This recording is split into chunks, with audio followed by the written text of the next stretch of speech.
Welcome to DAX Machina, with your hosts, Naoma Finn,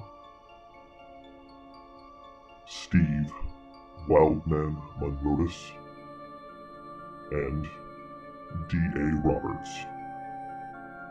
Join us as we explore writing, books, authors, and all things horror. We will delve into the sightings, reports, encounters, and tales of monsters. We will also explore the writings of D.A. Roberts along with others in the horror genre. We will investigate the possibilities that monsters may not be safely locked away in the pages of books. They might just walk among us even now. Grab some popcorn and lock the doors. It's going to be a creepy journey. Welcome to DAX Machina.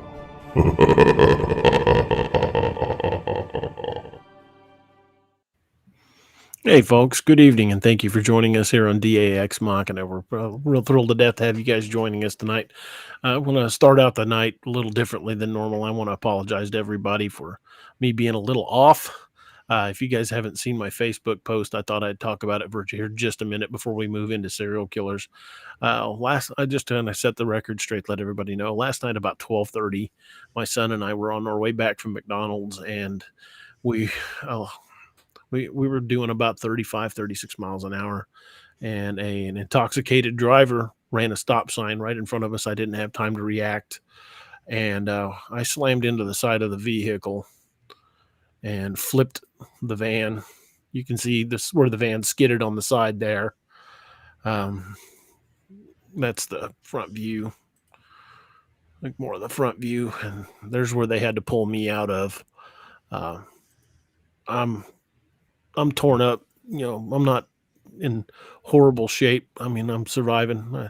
Nothing I could take up bed space for a COVID-filled hospital, but they sent me home with muscle relaxants and painkillers, and I'm beat up, a little bruised. My son broke his foot, but we're alive. We're okay, and now the real pain in the process is going to begin because we don't know since the person was. Of dubious character. We don't even know if they had insurance, and since that was our only vehicle, we're kind of over a barrel for the foreseeable future until insurance gets everything straightened out and we can get another vehicle. So I apologize if I'm a little off and a little slow to respond, but I'm a little beat up tonight. So don't know if we'll go the normal amount of time we normally go, but we'll go as long as I think I can stand it.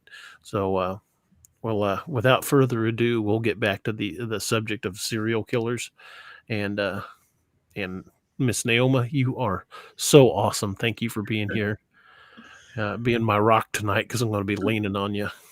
And let's talk some serial killers, shall we? Want to go for a ride first? Sure. I'm not driving. First, I want to know if Mr. Buckner is in the house because I don't want to start this without him. I can spend a little more time if he's not here with us. I haven't seen any comments from him, but it doesn't mean I didn't miss it. Yeah. Uh, Um, Patty, thank you very much. yeah. I appreciate it. Ooh, we got a super chat. Oh, we did. Where? Sorry, I'm a little slow. That's all right. Awesome, Patty. Thank you, Patty. You were awesome. Northwood says, "No worries, D. You're alive, and that's what matters. Thank you very much. That is exactly it. If my face looks a little different, one, it's like the airbag to the face, and two, I'm wearing an old pair of glasses since mine got busted off my face last night." Sal, thank you, sir. AJ, Yeah. thank you. Mark Napier says, any day you're above the dirt's a good one. I agree. Thank you, sir. My son says you were abusing your guardian angel. Oh, I think I'm on my fifth guardian angel. But the last four are institutionalized after everything I've been through.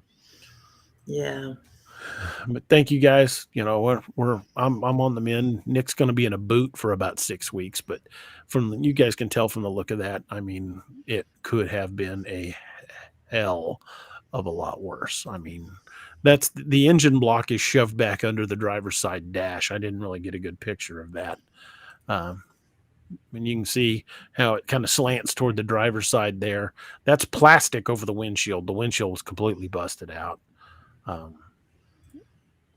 Yeah, you can see that's plastic. And the worst part is we didn't even get to eat the McDonald's we just bought. We were on the way home, You and got to wear it instead. yeah, I got to wear the drinks. I remember the impact, and I remember the sensation of falling and then sliding, and we wound up plowing into a telephone pole. And I was laying there, I've kind of faded out for I don't know how long. But I could hear my son yelling at me, and I finally opened my eyes and looked, and I'm like, why is he above me? And why am I wet? But all the drinks we'd gotten from McDonald's were all over me. I lost my cell phone in the crash. We went back to recover our property out of the minivan today before the insurance takes it. And I found it, and it was covered in soda. And other than that, it was fine. Powered right up. As soon as I picked it up, I had to take it out of the case and clean it and get all the Coke off of it. And it works just fine. But I tell you, I am definitely buying another one of those phone cases again, because that one protected it from from a rollover crash. So Yeah. I'm going to say that cell phone holder was good.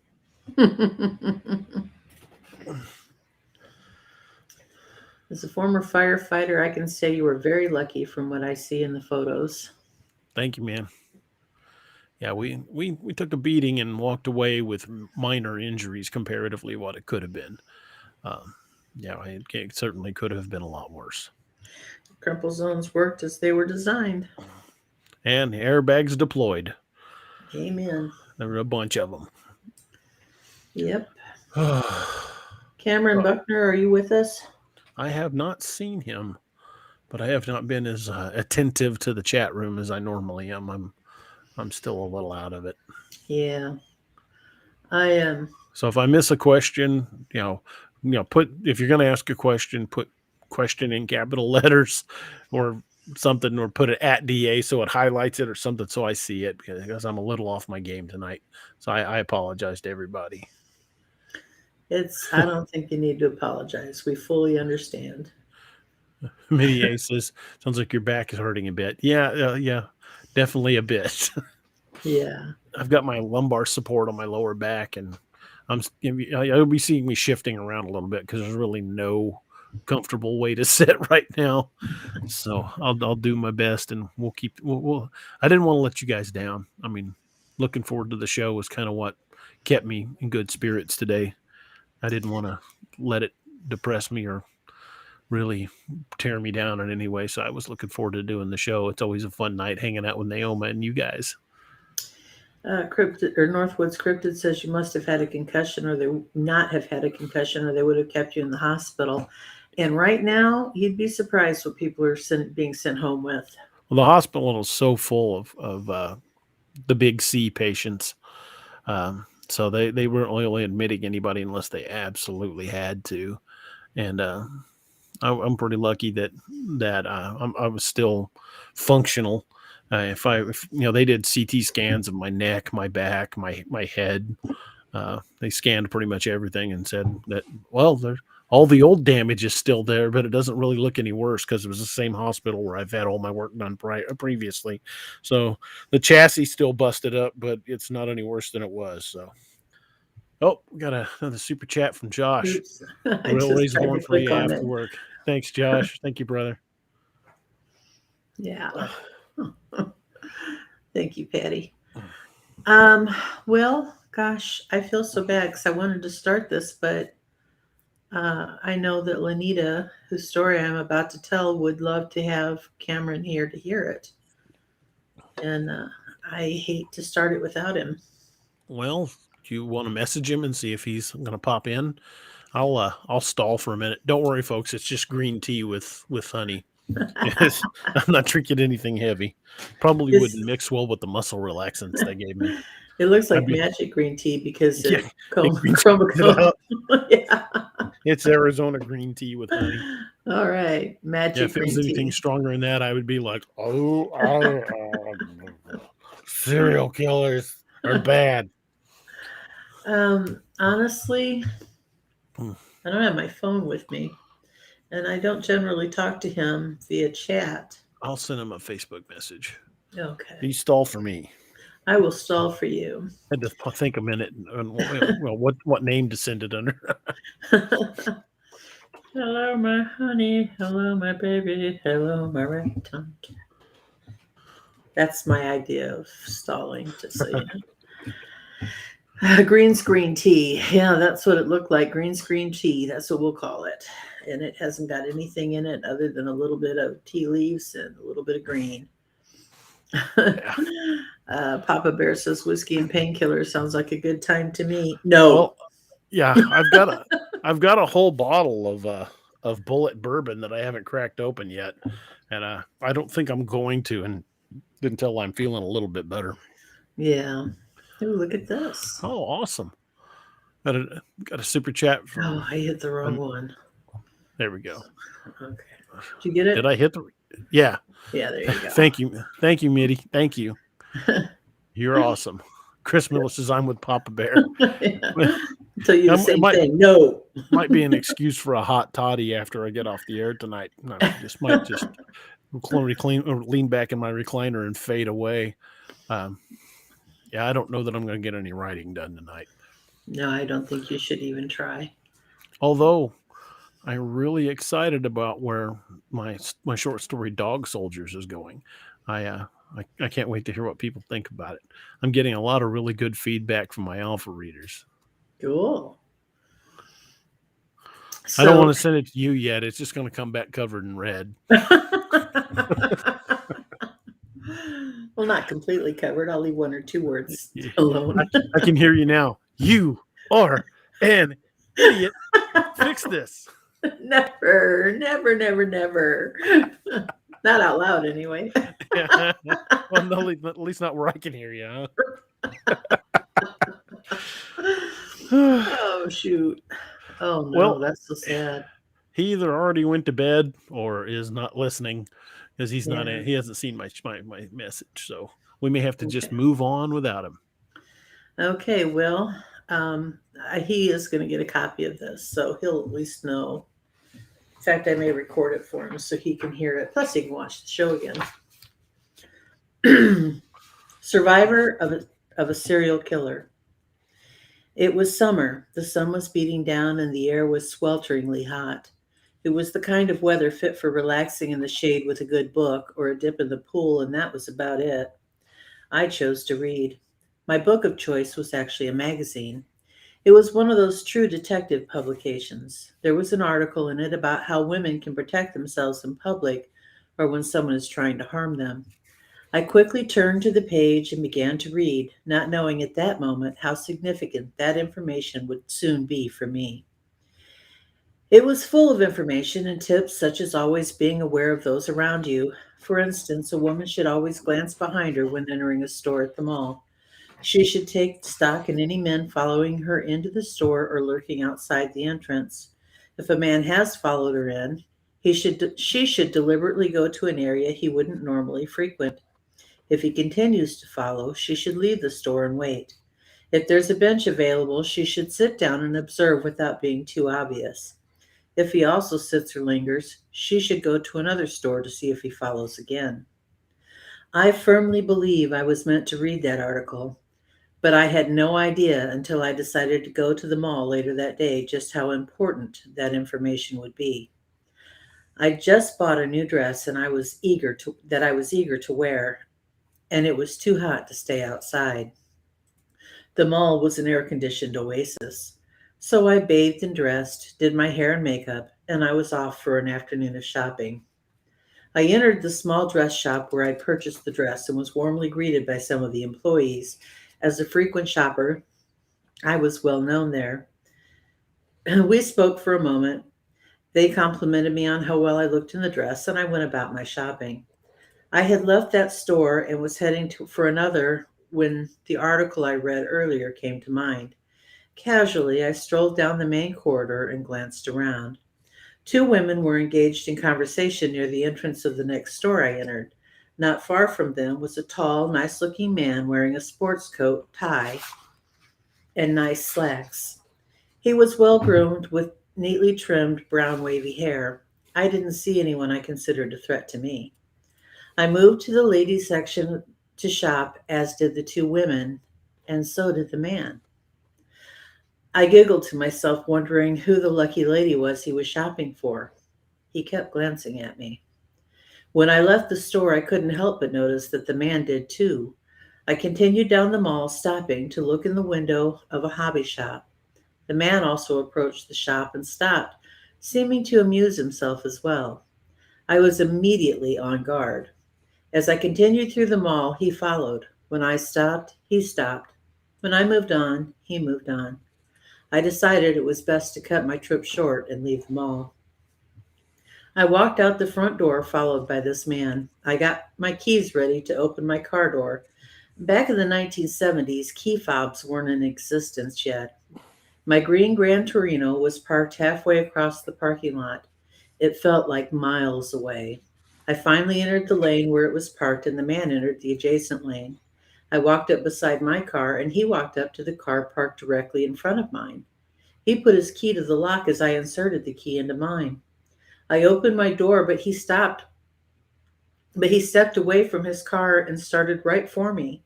I jumped inside my car just as he lunged for me. He ran to my car door and grabbed the handle. I hit the lock just as he began to pull on it. A split second later, and he would have opened my door.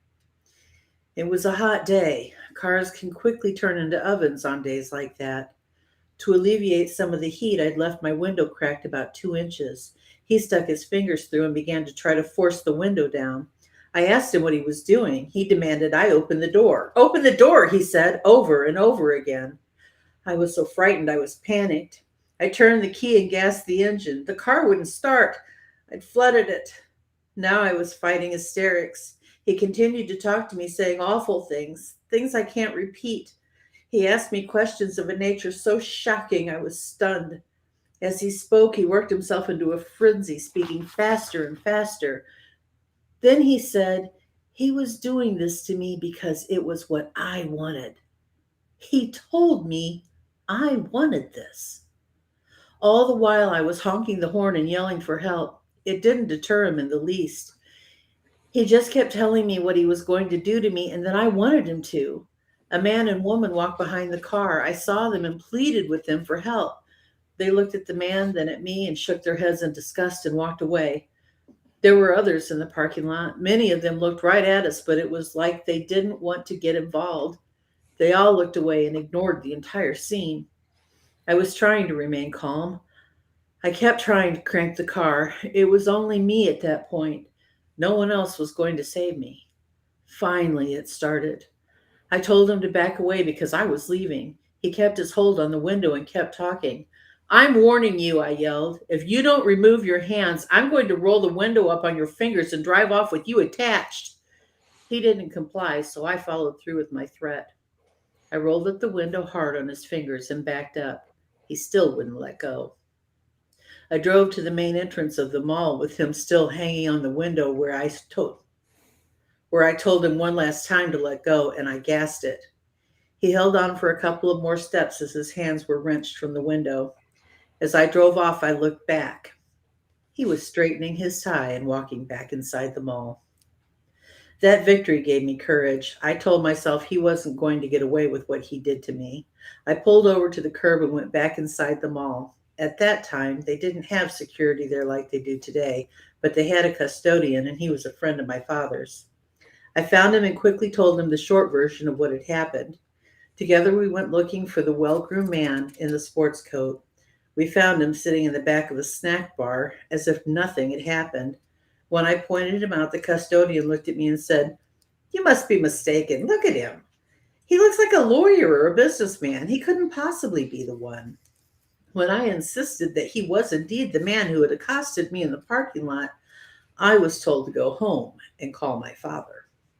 Meanwhile, the man was pretending not to notice us, but I knew he was watching. I could feel his eyes on me. But what could I do? I was so upset I left, not without making sure that he wasn't following me, though. I will never forget his face. It was only inches from mine for several minutes. I had stared right into his eyes. His image is forever etched into my mind. That night, when my husband got home from work, I told him the entire story. His reply was to stay away from them all. They were not the words I wanted to hear. One night, as my husband and I were watching the news, I saw a familiar face. It was the man from the mall. I screamed when I saw him. My husband, completely baffled by my response, demanded to know what was wrong with me. I quickly told him, but he said it couldn't be the same man. He was a serial killer from out west. The news continued. They'd arrested the man in Florida where he'd been living and working. His name was Ted Bundy. I lived only a few hours from where he was living. He easily could have stopped at the mall on the way to Florida or driven there on the prowl for his next victim. What he did to his victims is unspeakable. I once met a woman whose mother went out on a date with Ted Bundy. She worked at a mall in Birmingham, Alabama. He'd asked her several times and she'd refused. When he asked her why she wouldn't go out with him, she said, "For all I know, you could be a serial killer." "Do I look like a serial killer to you?" he asked as he flashed his charming smile. "What does a serial killer look like?" she countered. Eventually, she relented and they had their date. He picked her up at home and took her to a bar. She said the drinks he ordered for them weren't the usual beers like everyone else was drinking. They were out of the ordinary. Afterwards, he took her home and kissed her very hard. "I like you," he said. "That's why I'm letting you go." Like me, the next time she saw him, he was on the news. It goes to show monsters can come in pretty packages. Be aware of your surroundings and the possibility that someone could take you. Monsters come in all shapes, sizes, and fur colors. Some are on 4 legs, and some are on 2. Signed, Lenita, survivor of a serial killer. That's an awesome story. It really is. That's incredible. And I want to really seriously thank Lenita for sharing that with us. I know it wasn't easy for her. And we love you for it, kiddo. Yeah. So You were very lucky. I'm glad you're all right. yes, absolutely. And she showed me a picture of herself when she was younger, and she definitely fit the image of his type. I was immediately saw that and just thought, wow. But as long as we are on the subject, why don't you bring his picture back up and I will tell you a little bit about Mr. Bundy. Sounds good. First of all, I want to tell you that all serial killers fall into one of 2 categories. They are either an organized serial killer or a disorganized serial killer. Organized serial killers plan their abductions. They hunt their prey. When they get their prey, they have a pre-planned place to take them. They have their weapons already in hand, either with them or at the place where they're going to hurt the victim. And generally, they kill them in one place and then bury them in another. Disorganized killers are quite the opposite. They're more spontaneous. They may use a weapon of convenience that's close by. They usually kill and dispose in the same place. And they rarely pick somebody out in advance. I believe that Ted Bundy is actually an organized serial killer, but I'm not 100% sure. I can tell you that he had 14 plus victims, that his victims were girls and young women. His methods were beating with a metal bar, strangulation, and he operated in Washington, Colorado, Utah, Oregon, Florida, Idaho, and Vermont, and across the USA. We, to this day, do not know all of his victims. There are still people out there that we are just not sure about. He was eventually apprehended. The interesting thing that I find about Ted Bundy was before he moved to Florida, he asked an acquaintance what states still have the death penalty. And he chose to move to a state that had one. I think that he knew he needed to die. And so he was quite the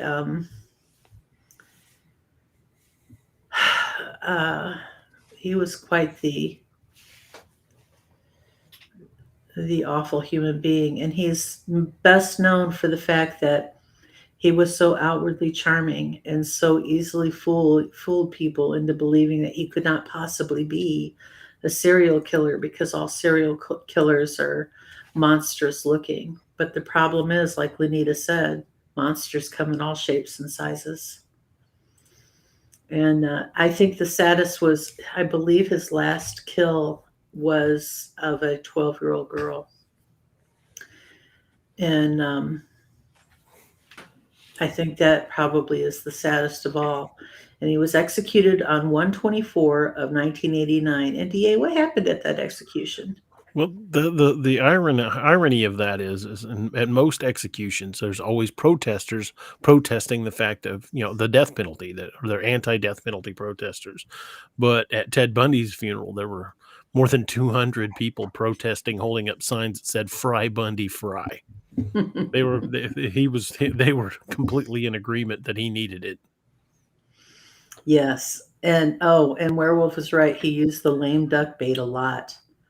That was one of the elements they used in the movie Silence of the Lambs. And I think that's where they got it. Absolutely. Silence of the Lambs is probably one of my all-time favorite movies. Thomas Harris is a brilliant writer. Took a lot of studying of serial killers to create those two men. Yeah, Hannibal Lecter is still, one of the all-time best movie villains of all time. Yeah. I still like. I think that's great. But do you know who is the serial killer who inspired Buffalo Bill and Norman Bates and Leatherface? I do, but I can't remember the name. Go right ahead. Okay, well, let me just show you a picture of him. How's that sound? That sounds fantastic. Wow, we got a lot of pictures in here, don't we? Mm-hmm.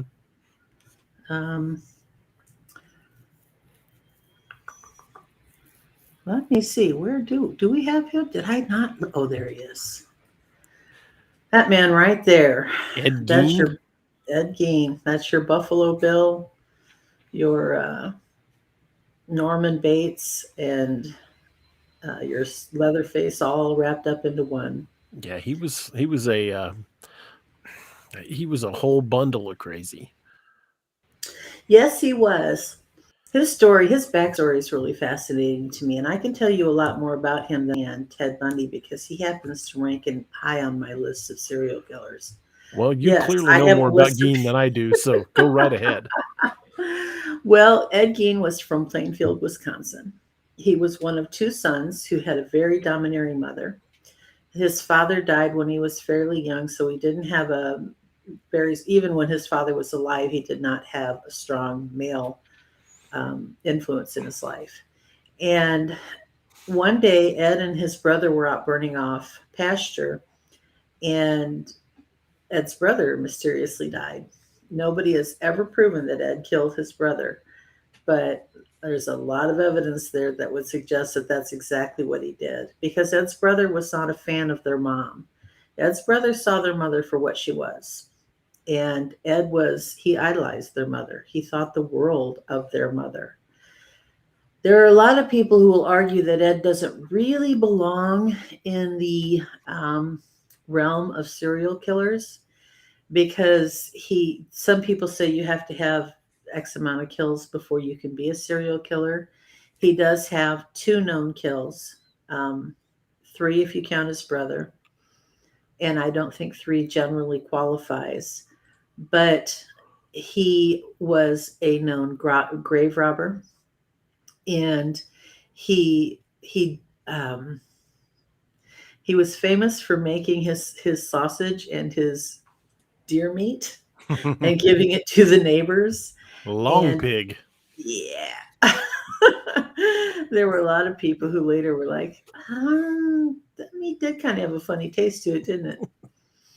And but he went into the local hardware store one day, and the woman was working, and it was deer season, so everybody was out, nobody was really around, so she was in the store alone, and he believed that his mother had convinced that if he essentially was, if he was attracted to a woman, then that woman was a floozy.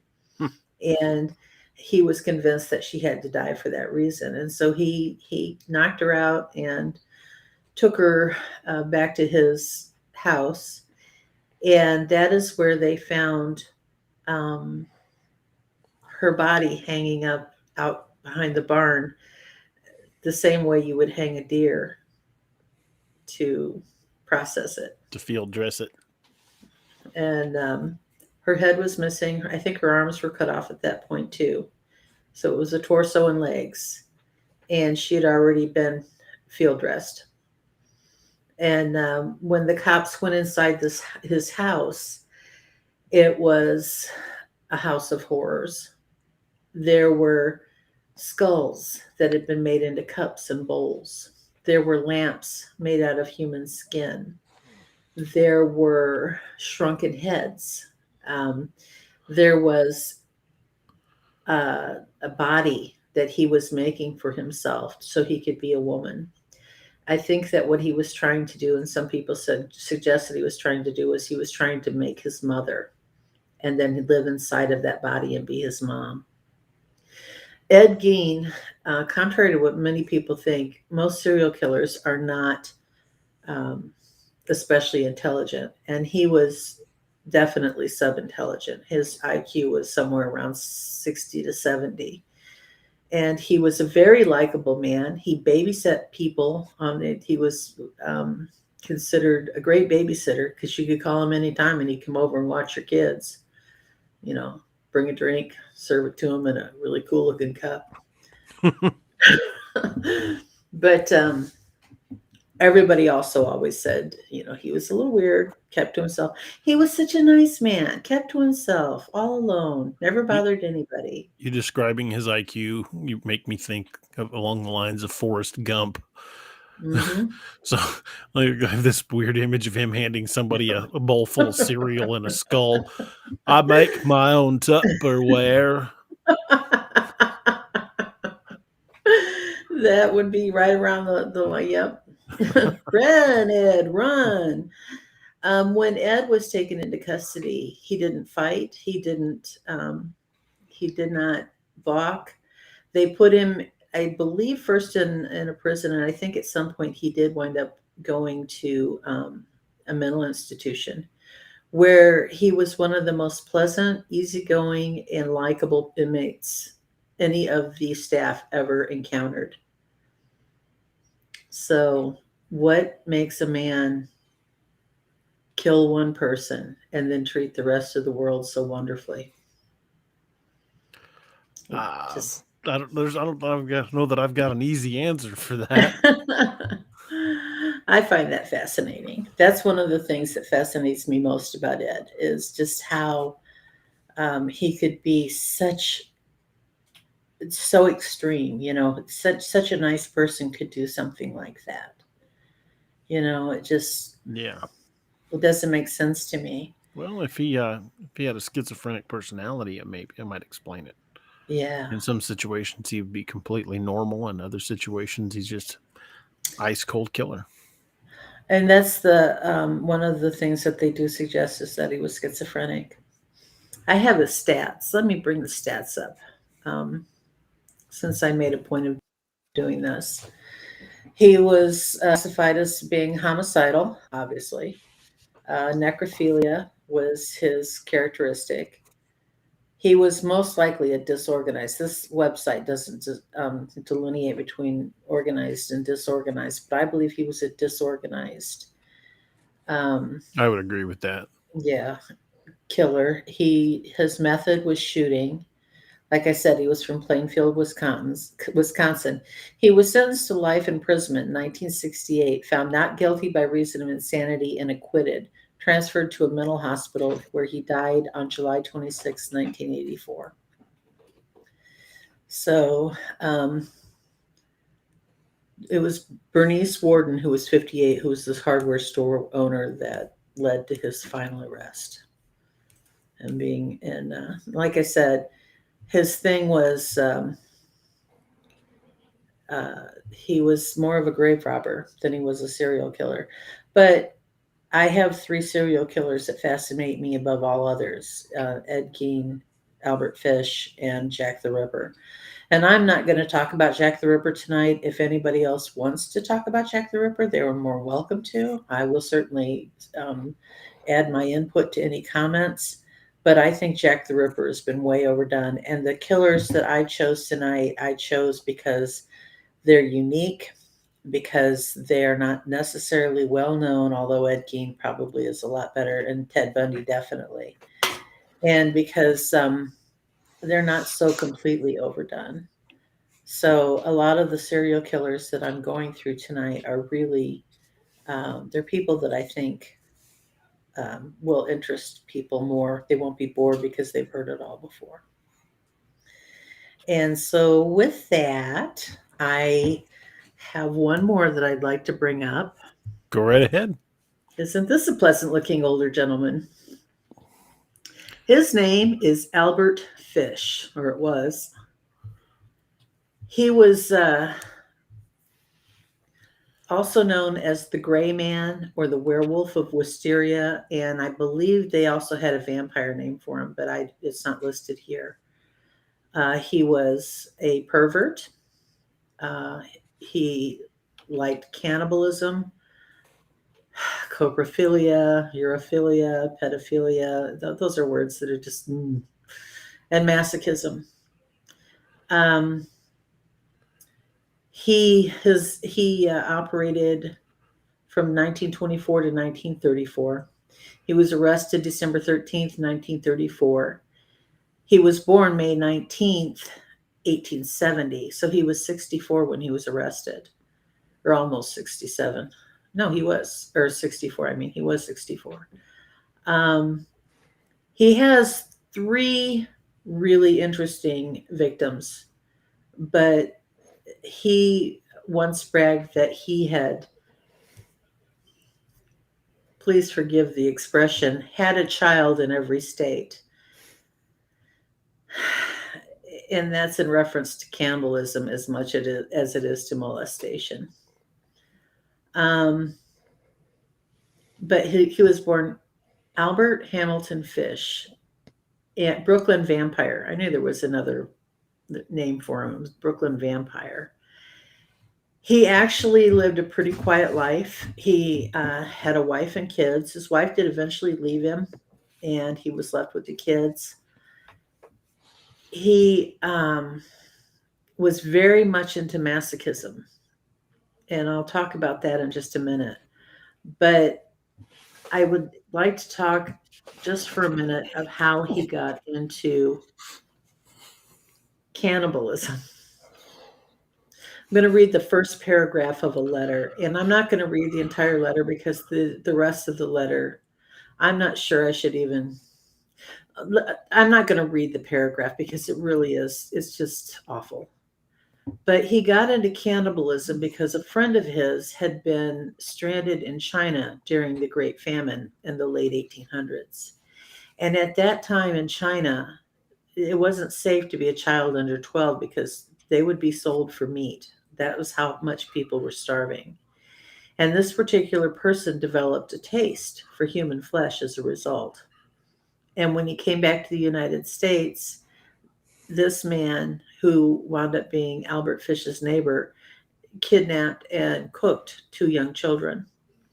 And so Fish decided that he was going to find out for himself what it tasted like, and apparently he liked it. The 3 people that he's most famous for having killed was a child named Billy Gaffney, who was playing in the hallway outside his family's apartment in Brooklyn with his friend Billy Beaton on February 11th of 1927. Both of the boys disappeared, but the friend was found on the roof of the apartment house. When asked what happened to Gaffney, Beaton said, "The boogeyman took him." And that's another name that Albert Fish has been known for, as being called the boogeyman. Another person was initially suspected of killing Billy, but then Joseph Meehan, a motorman for a Brooklyn trolley, saw a picture of Fish in the newspaper and identified him as the old man he saw on February 11, 1927, who was trying to quiet a little boy sitting with him on the trolley. The boy wasn't wearing a jacket and was crying for his mother and was dragged by the man on and off the trolley. Police matched the description of the child to Billy Gaffney. Gaffney's body was never recovered. Billy's mother visited Fish in Sing Sing prison to try and get more details of her son's death. Again, and if you want to go to murderpedia.org, you can find all of these people, because I have books and books and books on serial killers. Favorite subject in the entire universe. Unfortunately, I have a neighbor girl who also loves them. And I was like, oh, here, read all my books. And I've been trying to get them back from her for months. And so all of my references that I normally would use tonight are somewhere else, and I can't get them back. So, but there is a website called murderpedia.org, and you can find him under male murderers under F.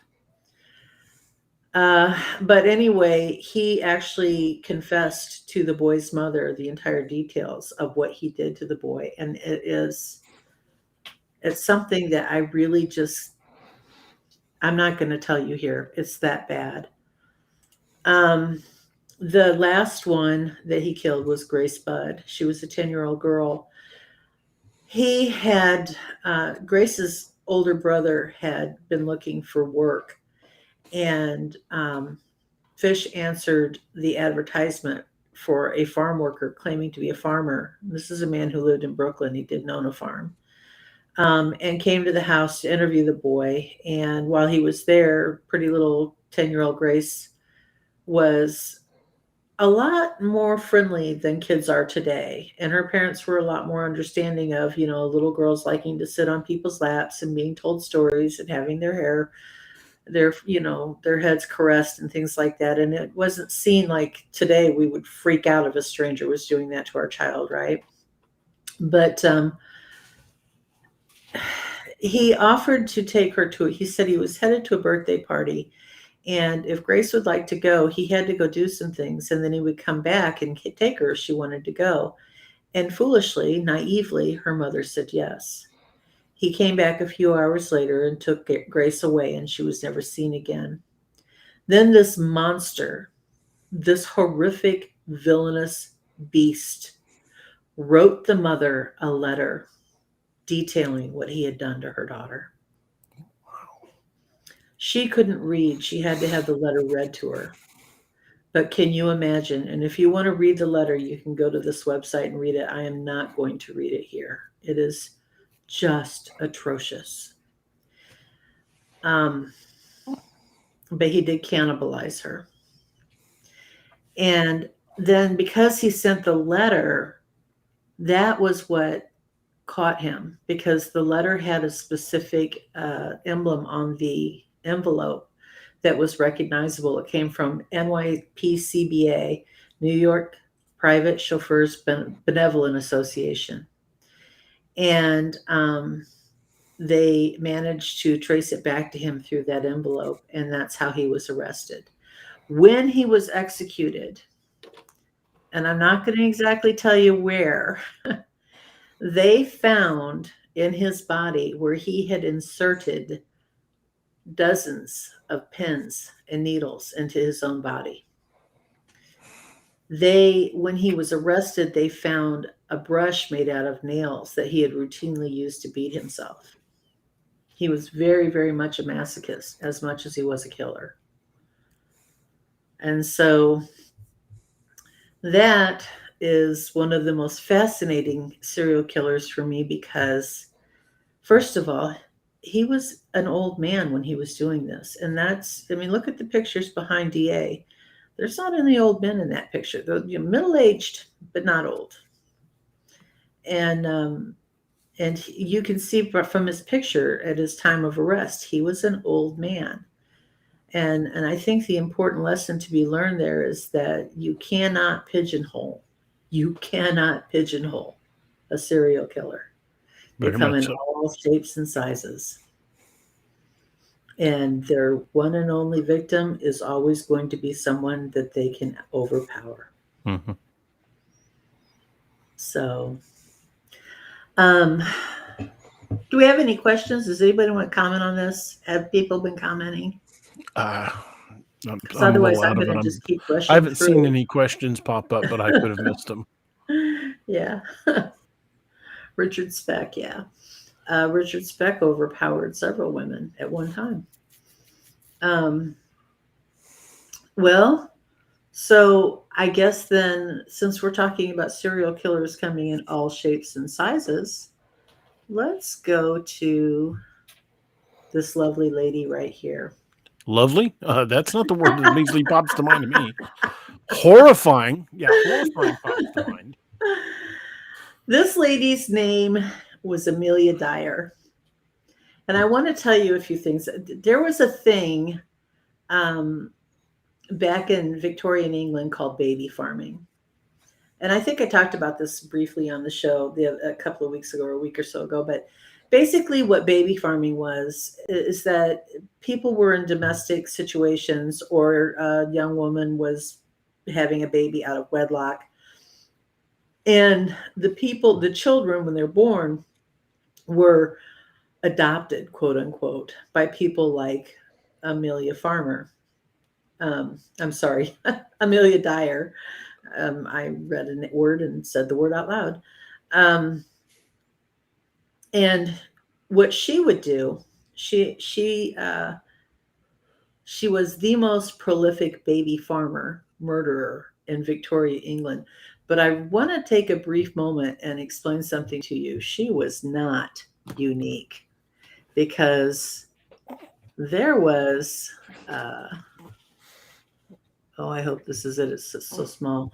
This was Waters. I don't remember her first name. Margaret Waters. She was the first. So Amelia Dyer was the most prolific, but she certainly was not the only one. What they would do is they would agree to take the child, usually at birth, and then they would either adopt it out, or they would pretend they would adopt it themselves and raise the child. But then when the parents would come back, they would either tell them, well, the child was adopted, or the child died of a cold or whatever. Cholera or Yeah. And with a high infancy rate in Victorian England, it would break the hearts of the parents, but it certainly didn't come as a huge shock. And they would do this for a fee. They would get $5 or $10, which was a lot of money back then, to do this. But what Amelia Dyer did was she would take the baby and she would fail to feed it, or she would feed it poison, or she would leave it out in the cold to freeze to death. And then she would get rid of the baby. In 1879, she was sentenced to 6 months hard labor after being found guilty on a charge of neglect. A doctor had become suspicious of the number of infants who had died while in Mrs. Dyer's care and had reported the matter to the authorities. On her release, she spent several periods in mental institutions before resuming the child care activities. In 1895, she moved to Kensington Road, Reading, and began advertising. It was not long before small bodies were being fished out of the Thames. One of the bodies recovered had a tape around its neck and was wrapped in a parcel. The paper enclosing the corpse had an address on it, and it was traced to Mrs. Dyer. The tiny corpse was identified as Helen Fry. Dyer was eventually arrested on 4 April 1896. By May, 7 tiny bodies had been recovered from the Thames. All had the tape around their necks and were parceled. 3 of the bodies were identified as 4-month-old Doris Marmon, 13-month-old Harry Simmons, and the daughter of Elizabeth Goulding. The others were to remain unidentified. She soon confessed, saying, "You'll know all mine by the tape around their necks." While in Reading police station, she made 2 attempts to commit suicide. She came to trial at Old Bailey in May 1896, charged with just the murder of Doris Marmon, to which she pleaded guilty. The defense tried to prove insanity but failed. Despite her dubious mental history, the jury took 5 minutes to find Dyer guilty, and she was sentenced to death. James Billington hanged her at Newgate on 10 June 1896. Police suspected that at least 20 other children had disappeared in a similar manner in the few months before her arrest. She was the most prolific farm murderer of Victorian England. Her victims ranked anywhere from 6 to over 100. Her date of operation was 1880 to 1896. And again, she was born in 1839, so she was not a young person when she was doing this. And her preferred method was strangulation.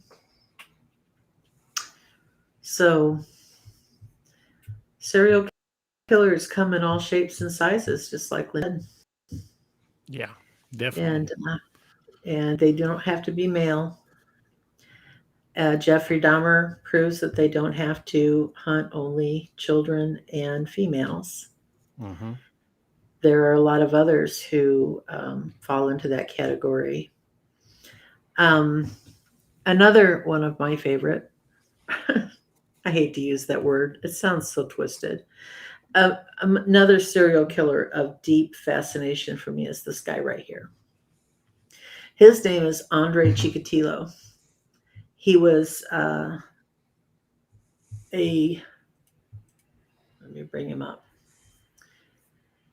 He was known as the Butcher of Rostov, the Red Ripper, or the Rostov Ripper.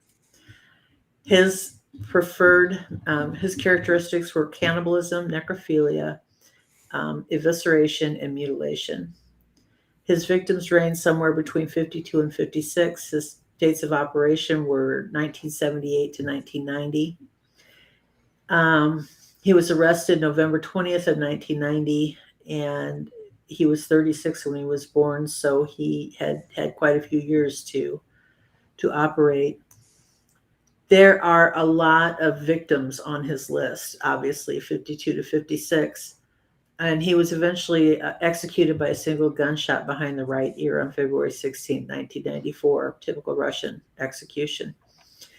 The thing that is really fascinating to me about him is that he was born and raised during the time of the post World War II Russia, and during the 1930s and 40s, when things were really bad there. There was a lot of starvation going on, and there were a lot of people who had children disappear from their homes. And he had an older brother who disappeared from his home, and it was always suspected that, I believe, a neighbor had taken that child and eaten him. And this was the mentality that he was raised with.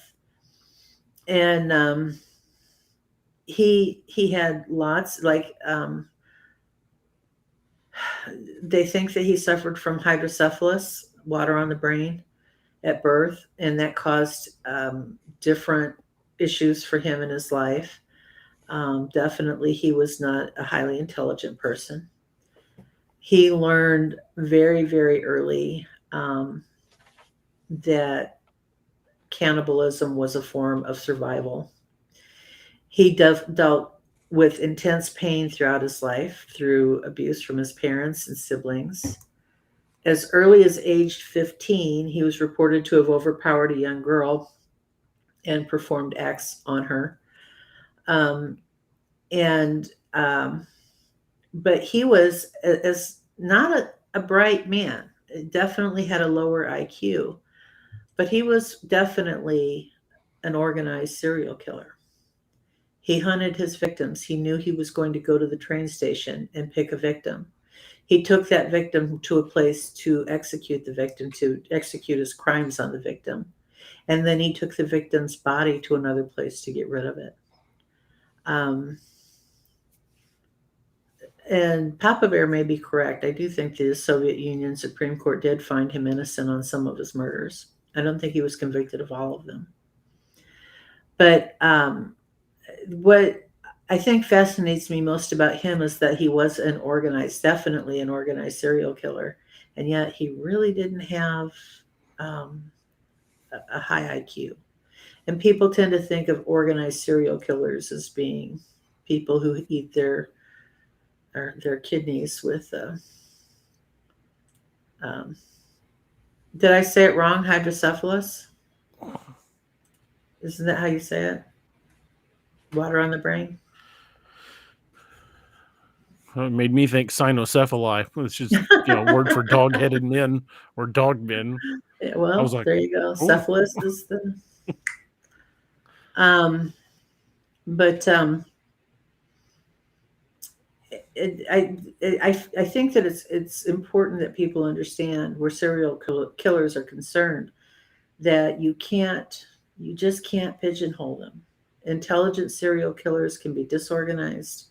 Intelligent serial killers can be organized. Reverse that. Intelligent serial killers can be disorganized. Less intelligent serial killers can be organized. And it's there's no rhyme or reason. There are serial killers who had fairly decent lives, and yet they became serial killers. There are serial killers who there are people who have had horrible lives and grew up to be wonderful people. Um, thanks, Mark. I thought I did too, but I don't know. So it, it's really important. As a very clear example, this lady right here was given all of the best in life. And she really technically, I consider her a serial killer, but because of who her victims were at the time, a lot of people didn't. That lady right there is Delphine LaLaurie. And of course, she is famous for having kept her slaves in New Orleans in a dungeon. And routinely, she was definitely a sadist. She enjoyed punishing, starving, and torturing her slaves. And when they came into her house, they found many, many slaves in varying stages of dying and death and decay.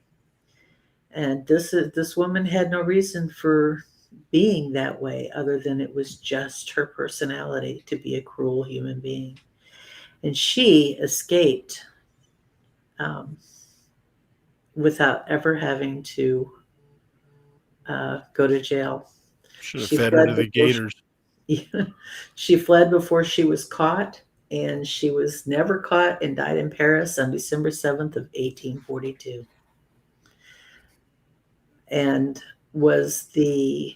she was a society matron until they discovered the Chamber of Horrors inside her house, which, by the way, is considered one of the most haunted places in New Orleans now. I would imagine so. It would be a place I'd want to take a ghost tour of if I went there. So, again, no rhyme or reason to what makes a serial killer. They come from every walk of life. So I gotta see how many I have left. How many have I done so far? Trying to do a quick count. I've got 2 1, left. 2, 3, 4, 5. That was the 6th one. Okay. I have 2 left, so that means I want to do this couple right here. Nice, he looks like Hervé Villachez from Fantasy Island. He does, doesn't he? Boss, Delphine. But they look like a loving couple, don't they? Yeah. They had a house full of kids. They always joked about the oldest sister, though, being in the back garden, because that's where she was. Wasn't no joke. She was in the back garden under the path. Wow. And she was one of just several. They would hire young girls to come and be, like au pairs. They would keep them in the basement. They would torture them for months and months. This is Fred and Rosemary. Oh my gosh, what is their last name? I'm drawing a blank. What's that? Fred and Rosemary West. Fred and Rosemary West. I They should were have an English remembered that. couple. West is my mother's maiden name. Oh well. I don't know why I They didn't remember that. they would qualify definitely as organized serial killers because they brought their victims in. They had a place for them. They tortured them. They knew what they were doing, and ultimately they would strangle or suffocate them. They lived in Gloucestershire, England, in the United Kingdom. They operated from 1971 to 1987. There are 10 plus victims on their list, all of them young women, except for their oldest daughter, who is still like a young girl. I think she was about 13 or 14, maybe. Um, this couple, Rosemary, did have a rough background. She was, I believe that she dealt with being abused as a kid. I know that she was dominated by her husband. And I know that he took precedence over anything any of her children would ever want. And when her parents split up, she went with her dad. So she had that need. I think it was a father figure thing. She needed to be controlled by her husband. Um, After she gave birth to her fourth child, um, wow, I don't even know how to read that in a way that doesn't make me nauseous. It is Sometimes, reported that even after the birth of her fourth child, Rosemary's father would still visit her, you know, visit her, yeah. and would then visit Fred's daughter, Anne Marie. Wow. Visit her. Yes. The crimes for which Rosemary West was convicted occurred mainly between April 1973 and August 1979. She murdered Charmaine West, the daughter of Fred's previous wife, Rena, in June 1971 and buried her in the previous home of 25 Midland Road, Gloucester, while Fred West was serving a prison sentence for petty theft. One of the bodies found at 25 Cromwell Street was that of their daughter, Heather, who was murdered by Fred in June 1987 at the age of 16 after being abused by Rosemary while Fred visited her. We'll just use that expression. The West told friends and concerned parties that Heather had gone away to work at Holiday Village. This was the last known murder. Oh, I'm sorry. I said she was the first, and she was not. She was the last known murder. In August 1992, Fred West was arrested after being accused of visiting his 13-year-old daughter 3 times, and Rosemary West was arrested for child cruelty. This case against them collapsed in June 1993 when their daughter refused to testify in court. The mental scars that you can put on people to control them just are staggering.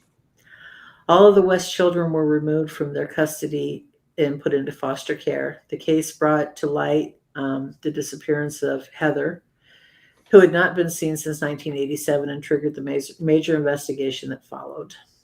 And that is how we all found out that they were actually serial killers.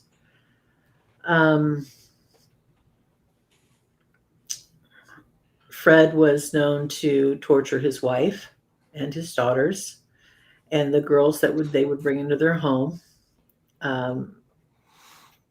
I'm trying to just glaze over. It's very hard to talk about this because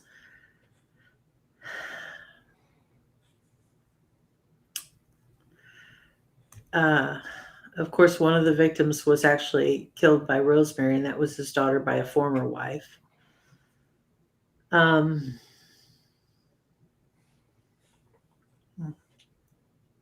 Yeah.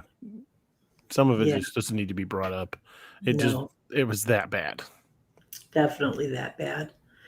But as shocking as that was,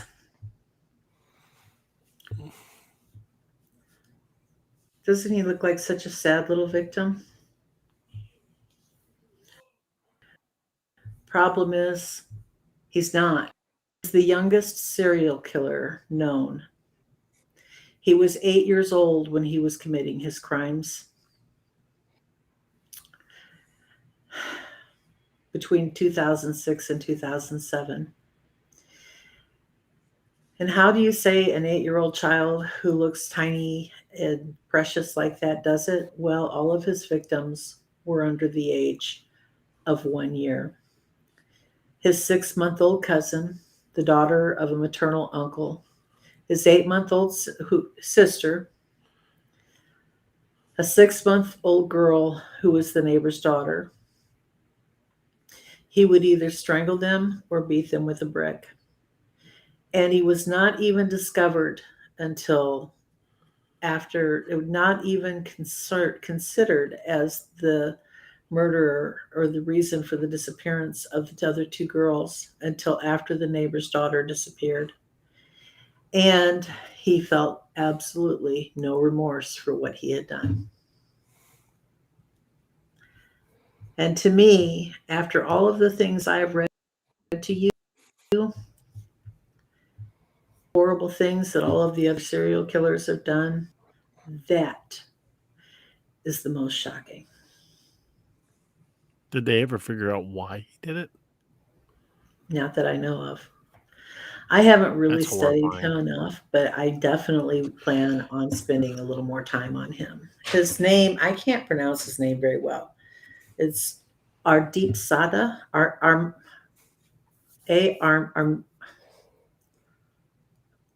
Gosh, then I just clicked off of it. I cannot pronounce his name, but his last name is Sada, Sada, and he was from India. From India. I was going to guess that. Yeah. And Northwood's cryptid is right. That is 100% evil. Yes, absolutely. So, well, there you go, friends. Those are 8 of the serial killers I find the most fascinating. Sal was asking about John Wayne Gacy. John Wayne Gacy, yes, the clown, the guy that made everybody terrified of clowns. He was definitely an organized serial killer, by the way. One of his first victim, or his first attempt anyway. How many did John Wayne Gacy kill? I think he means the kid, but the kid killed 3 that I know. I think there was 4, but on this particular website it said 3, but I remembered it being 4.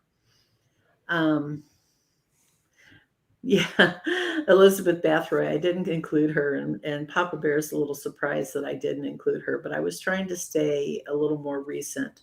I could have gone way back. I could have done the Beast of the Germantown.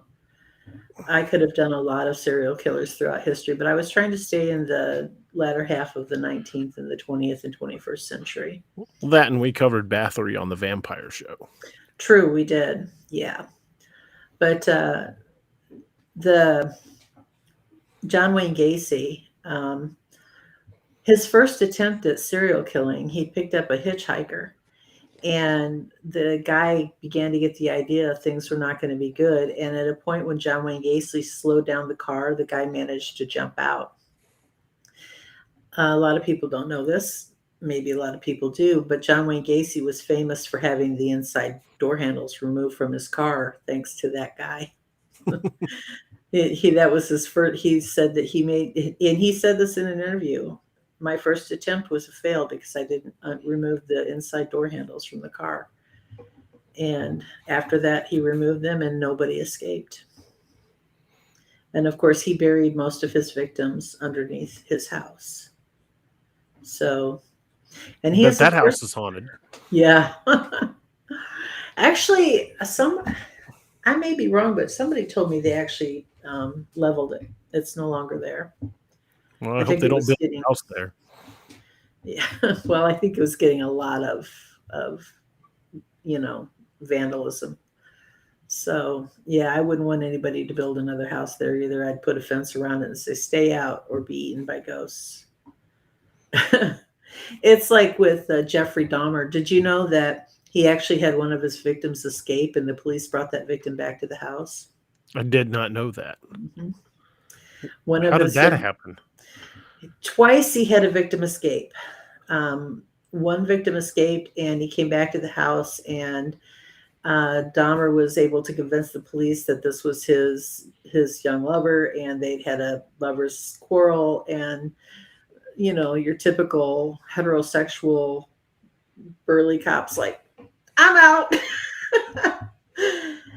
And that guy Jeffrey Dahmer had this thing about drilling holes into people's heads and pouring chemicals into their brains.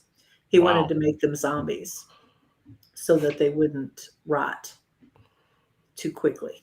And he thought if he could keep them zombies, keep them partially alive, then their bodies would stay fresher longer. Well, that's what happened to that young man. And then the last one escaped, and he went basically running out of the apartment partially dressed and begged the police. And they're like, yeah, you're not the same guy that ran out last time. We're not going to buy this. And when they entered, they found 50-gallon drums full of decomposing body parts. Wow. Yeah. And yeah, he was naked when he escaped.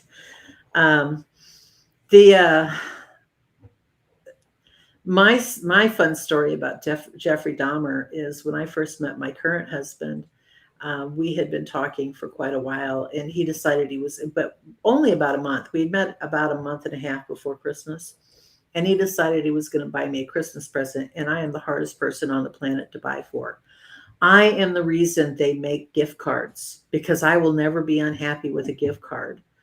But people always try to buy things for me, and they never, ever get it right.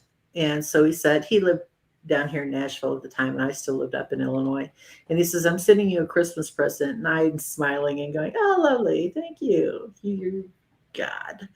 And when it got there, it was a book called My Friend Dahmer. It was a graphic novel of Jeffrey Dahmer's early days. And I thought, oh, he gets me. I got to marry this guy.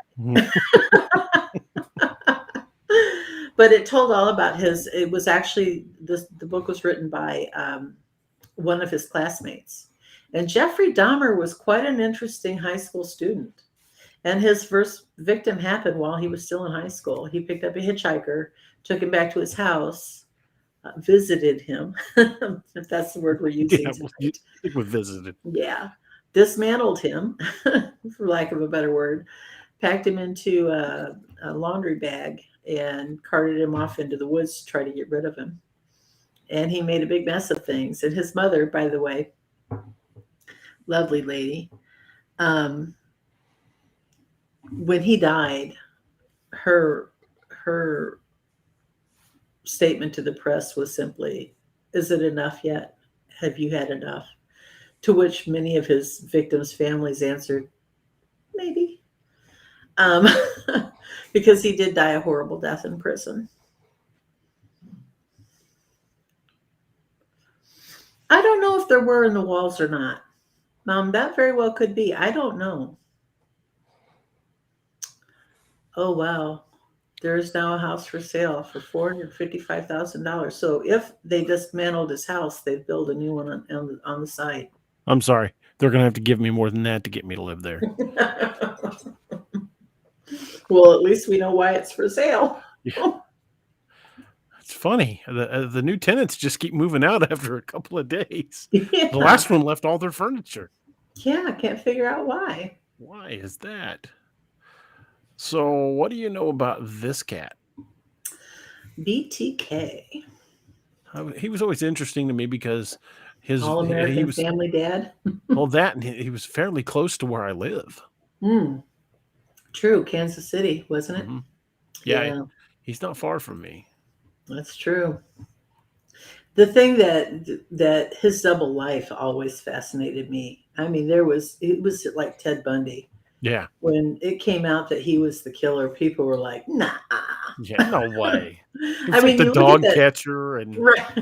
Everybody you look knew at him. that picture of him and you're like, oh yeah, no doubt. But when you look at family photos, he was just your typical George Costanza, Yeah, night and day.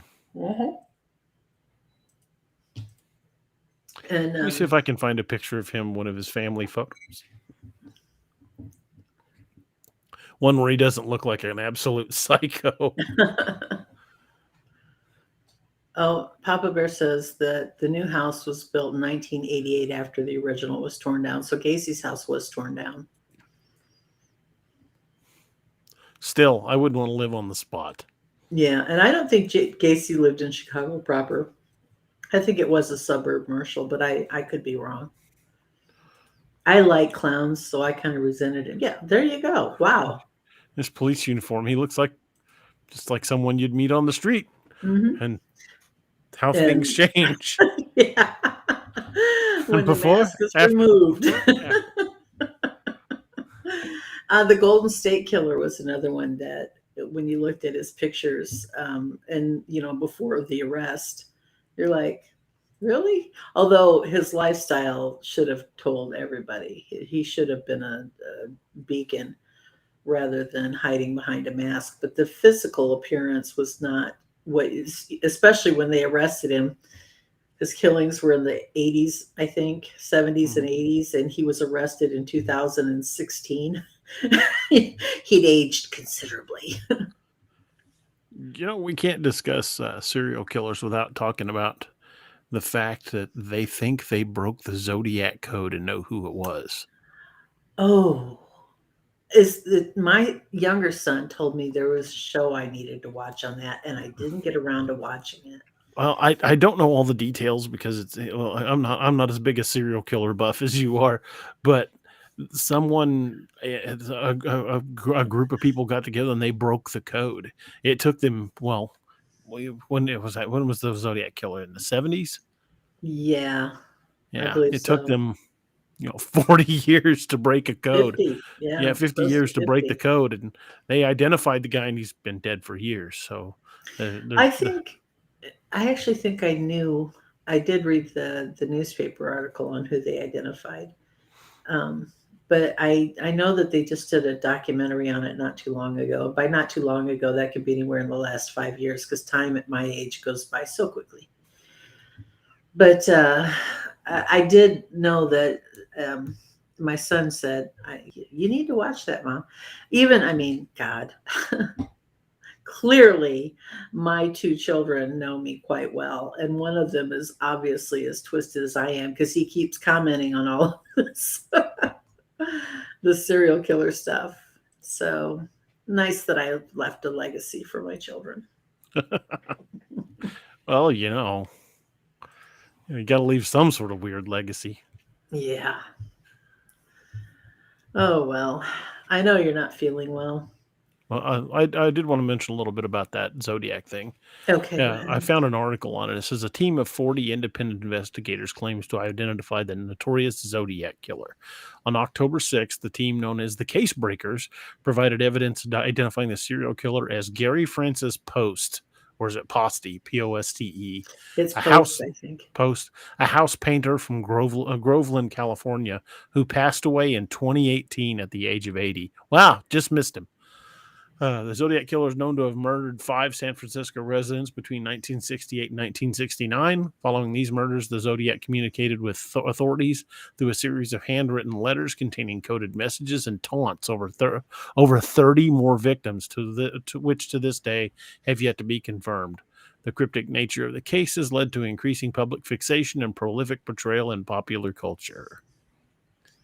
So they do believe they did identify Zodiac. That's pretty cool. Too bad they missed it. Like to quote Maxwell Smart, missed it by that much. Yeah. That part is sad. It breaks my heart when they get away with it. I mean, as a Christian, I believe that they didn't. But what was it? Ted Bundy made a quote about that. Yeah. He said that the best serial killers are still out there, and the best thing about it is you don't know who they are. Yeah, I think what did we say the other day? 54, 58 serial killers operating. Over 50 serial killers operating at any given time. Mm-hmm. That's terrifying. Yeah, absolutely. And those are the ones that have been identified, that they have left a mark well enough to be able to call them murders themselves. Yeah. Serial killings. I forgot to cover the pig farm. Ooh. Oh, no. Well, go for it. I don't know enough about it. I needed to research it. When we do the Highway of Tears, we need to include the pig farm. Okay. It's kind of a crossover between the two, but it definitely involves indigenous women. So, and it's up not too far. It's a little south of there. I think it's in the either southwest Canada or northwest U.S. I'm not sure which. Well, that's close enough to bear mentioning. So yeah, we'll definitely cover that. Yeah. We need to do that. They do that sometime soon. Yeah. Oh. Well, I guess we should probably break the news to everybody that you're only going to be doing Wednesday shows for a while. Yeah. Now I'll leave that to you how much you want to explain why, but it's going to be me and Naomi on Wednesdays and me and Steve on Saturdays for the foreseeable future. It's not. I mean, I don't like be all, oh, I'm so sorry. I just had some bad news at the doctor today, and I was told I needed to take it easy for a while. I'm going to have some tests and procedures done to make sure everything's okay. And when I know I'm 100% again, I'll be right back at it. But for now, they said try to cut your workload in half. Well, the only way I can do that is to do half the shows.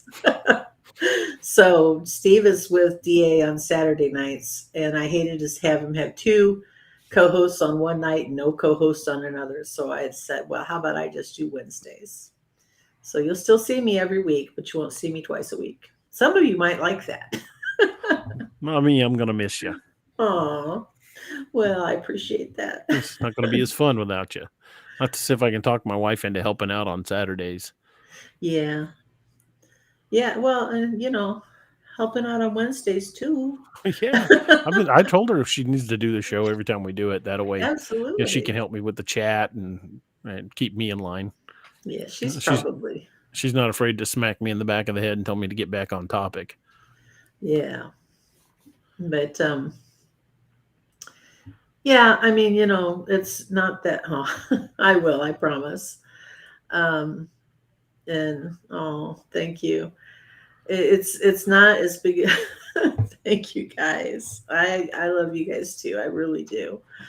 It's not as big and dramatic as I'm making it out to be. It's just going to be a life change for me.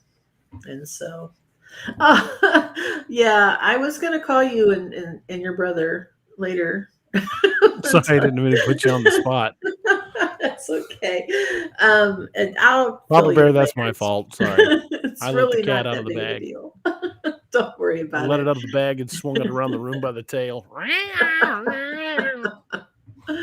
I will fill you in later. It's really not a big deal. It's just a take it easy for a while kind of a thing. So on the positive, my blood pressure, which this time last year was 182 over 114, was like 132 over 80 this time. So mine was better than that. The worst of the two when they pulled me out of the van. When they pulled me out of the van, I was like 153 over 120. They're like, you're surprisingly calm. I'm like, yeah, it's not the first life-changing experience I've had. Oh my God. I think my wife is hinting that I'm a closet serial killer because this is what she got me for my business card holder on my desk. Oh, that is really cool. I love it. It's made out of resin, but it's almost actual size. Arr, arr, arr. My sister has accused me of being a serial killer for years. Love you, sis, if you're still on. She's worried about that for a really long time. Thank you. You're getting a bunch of comments.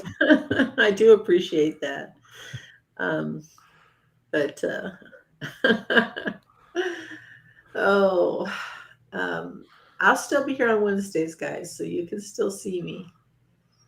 But, there's a good one, the Green River Killer. Yes, Gary Ridgway. Isn't he behind you? Isn't that him right behind you? Which one? Right there. Over. Yep. It's that one right there. Is that Gary Ridgway? No, over. That's Ted Bundy. Opposite end. Down. Right below him. There! Isn't that Gary Ridgway? I think he is. I don't know. I just grabbed a picture of a bunch of serial killers. And then, of course, you got this guy, son of Berkowitz. Sam. Yeah, Berkowitz. Mm-hmm. He was a creep. Yeah. The sad thing is there was a time in my life when you could show me just about any serial killer, and if I couldn't come up with their real name, I could at least come up with their nickname and the number of kills and their type of kill and whether or not they were organized. Quit picking Gacy's nose. He looks like a guy I bought chicken from one time. He looks like the manager at a KFC here in town. Yeah. He looks like sorry, Gacy. But my brain isn't. Yeah. That was incredibly high blood pressure. So they put me on really powerful blood pressure medicine and took me off of the pills that were causing the high blood pressure at the same time. And my blood pressure dropped down to 89/55. So, but clearly I just needed to be off of the other pills, and now I'm not on anything, and that's going to change again. But yeah, when I went in, my doctor looked at me and said, "Why aren't you having a stroke right now? You should be dying." So it was pretty high blood pressure that day. So, well, I really do think you need to go rest. I don't think you need to be sitting up in that chair any longer. Yeah, it's not comfortable. Of course, no. I'm not going to be comfortable anywhere. But I am going to take a muscle relaxant and try to go to sleep. Patty had some good advice. Do not buy any more KFC. Yeah, don't ever buy KFC or any kind of food from a serial killer. It will not end well. Man, this chicken sandwich is delicious. Yeah, chicken. We'll go with that. Enjoy. Secrets in the sauce. It tastes just like pork, they say. Secrets in the sauce. I love fried green tomatoes. And I went into that kicking and screaming. My wife, Annette, she made me watch Fried Green Tomatoes. I'm like, it's a chick flick.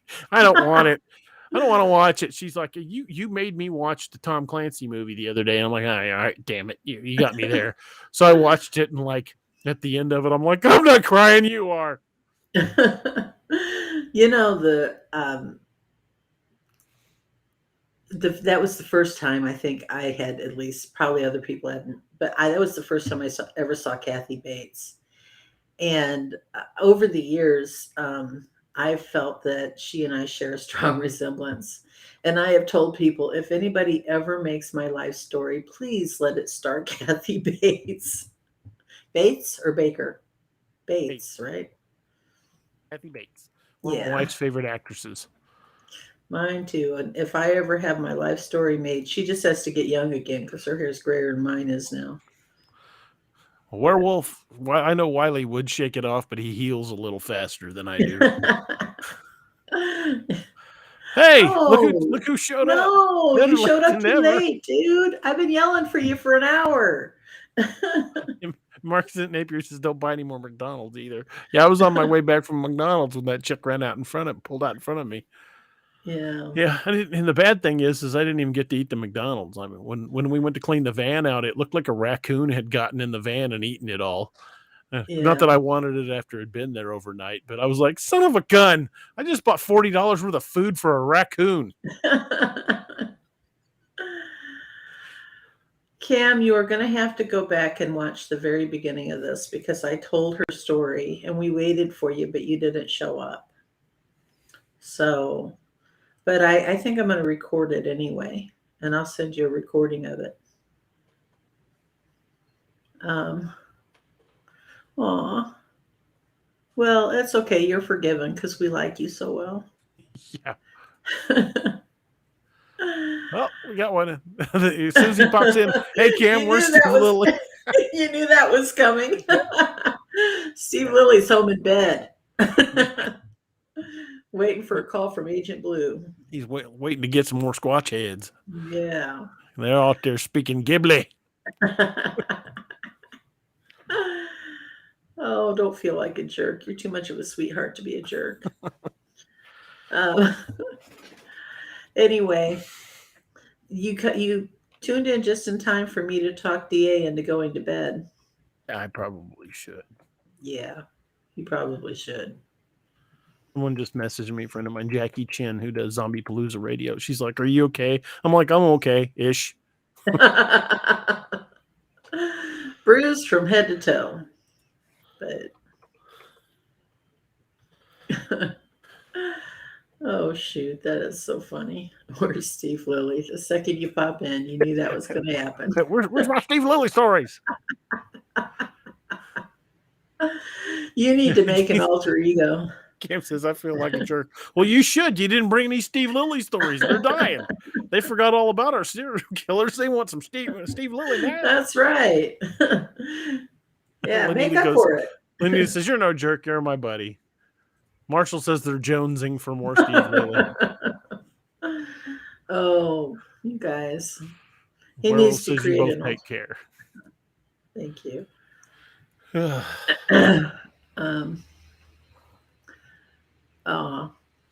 Honestly, I was deep into a book. Phone was on silent, then I remembered. I'm so sorry, but I will listen tomorrow. Yeah, you do. It was a great story. I'd read it again, but it's kind of long. But I do think I'm going to record it just to have the recording. So, Lenita, she's such a sweetheart. She says all is forgiven. Oh, well, boys and girls. Yeah, I think we're going to have to call it a night. I really wanted to jump in more on serial killers because there's so much, and I wanted to really get into my favorite, which is H.H. Holmes. He just fascinates me. We can talk about him for a minute if you'd like. Yeah, sure. I remember the episode of Supernatural where they did the ghost of H.H. Holmes. Annette and I were watching it, and Supernatural is like a guilty pleasure. I mean, it's a soap opera, but I enjoy watching it. It's a soap opera with monsters, so yeah, it got me. Annette and I have watched that series like 3 times through. But the first time I saw the H.H. Holmes episode, as soon as they mentioned his name, I was like, "That's H.H. Holmes! That's H.H. Holmes!" She's like, "Who's H.H. Holmes?" I'm like, "He's a serial killer." You know, there's a theory that postulates that he might actually have been Jack the Ripper. Mm-hmm. And it's pretty feasible. Was creepy smart. Yeah. The murder house he built in Chicago during the World's Fair. Holy crap! And they don't even know how many people he really killed because some of them were dissolved in acid. And the fun thing is he never let any one contractor work on the entire project. So nobody knew until they started dismantling the house just exactly how twisted that place was. Northwood says, "I still need to watch Grimm." I haven't talked the wife into it yet. I keep trying to tell her it's kind of like Supernatural, but yeah, she's like, "I don't know." And that's the way she went into Supernatural. I was like, we should watch Supernatural. My buddy Roper was telling me it was really good. She's like, "I don't know." And then one night the boys were all gone. I'm like, "We got nothing else to watch. Let's try one episode." And we started watching the first episode. And then 9 episodes later, when the boys got home, we went to bed. I would like to watch Grimm, but that's one of those things that I have to do on the nights when my husband isn't home because that's not his cup of tea. And on the nights that he's not home, I have a tendency. Yes, he was in England during the Ripper murders. Absolutely, it's quite a feasible concept. I don't think that there are very many holes, and the holes that are in it are pretty weak. So. Yeah, he was in England at the time of the murders. I mean, mm-hmm. And he fits the profile. He knew the anatomy. Mm-hmm. There's so many similarities.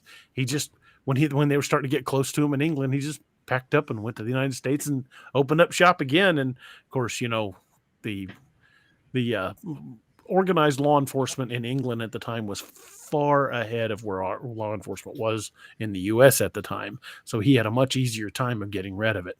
There was really no forensic science didn't exist. Yeah. And people would get reported and they'd show up and look for them. And they'd be like, "Huh, I don't see him. All right, I guess we'll go." That was pretty much police work back then. I think, though, that one of the holes is that he was only in England for the Conical Five. I think that if you consider him Jack the Ripper, then you have to remove the ones that happened prior, which I think there were 3 prior, and then one that happened after. or maybe they were all prior. But if you only include the conical 5, then good night, Sal. Then you could definitely pin it on him. I would agree. Yeah, but I don't think he was in England for the others. Yeah, well, I don't know if the others were even him. They were just pinned Well, on him no, because that's why they call the 5 the conical 5, Yeah. because those are the ones they know for sure. But the others fit the profile well enough. Mhm. Oh boy! I can't wait for the next Steve Lilly.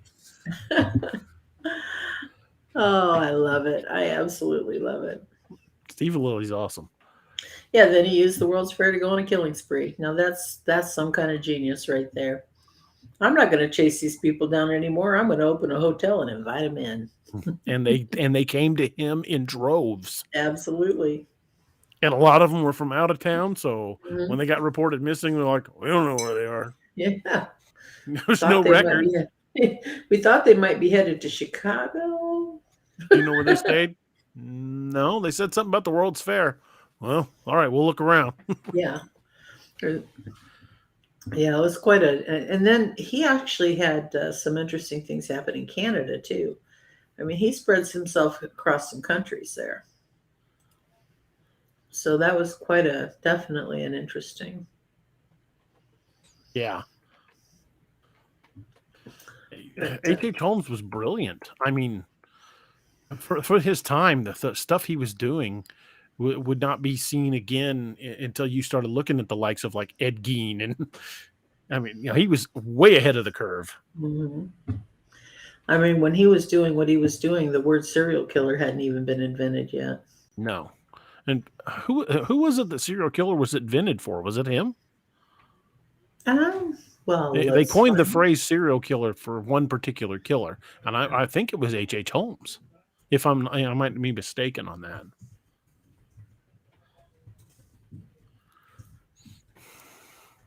Let's find out, shall we? The English term and concept of serial killer are commonly attributed to former FBI agent Robert Ressler, who used the term serial homicide in 1974 in a lecture at Police Staff Academy in Bramshill, Hampshire, England, United Kingdom. So that word didn't come around until the 1970s. Huh. Yeah, and wrong screen. Wrong screen. Well, I actually clicked on the YouTube screen and I was talking, but my mouth wasn't. It's like, they gave me some weird drugs today at the doctor last for darn sure. I want to find somebody that can make these paracord survival bracelets like this. Mm-hmm. I used to know a couple guys. Well, I want to get somebody to make one for my hat band. That would be cool. For that, I want to do a paracord hat band for this with one of my Thor's hammers right in the front of it. That would be perfect. I think that would be an awesome touch. I was thinking like do it with like a black paracord with blue in the center to represent my time in law enforcement. I'm hoping to get something built like that. That if anybody knows anybody out there that does paracord bracelets, hook me up and I'm happy to buy it. I just don't know anybody that does it anymore. I could crochet one for you. Well, crochet might be kind of cool. It would look a little odd on a leather hat, but hey. It might, yeah. Probably not the worst thing I've ever worn. Yeah. Yeah, Annette can tell you some stories about the worst thing I've ever worn, but I won't do it on the air. Now I'm going to have to call Annette. Oh, she'll tell you. She's not bashful about telling the story. Anita says on one serial killer show, they said truck drivers were notorious for being serial killers because they moved around so much. That'd be the perfect venue to do it. You drive through an area that's abandoned, you pull off the side of the road like you're taking a nap, and when there's no traffic, you get rid of a body part. Just wear it back and chuck it out in the woods or chuck it into the desert like a foot or something.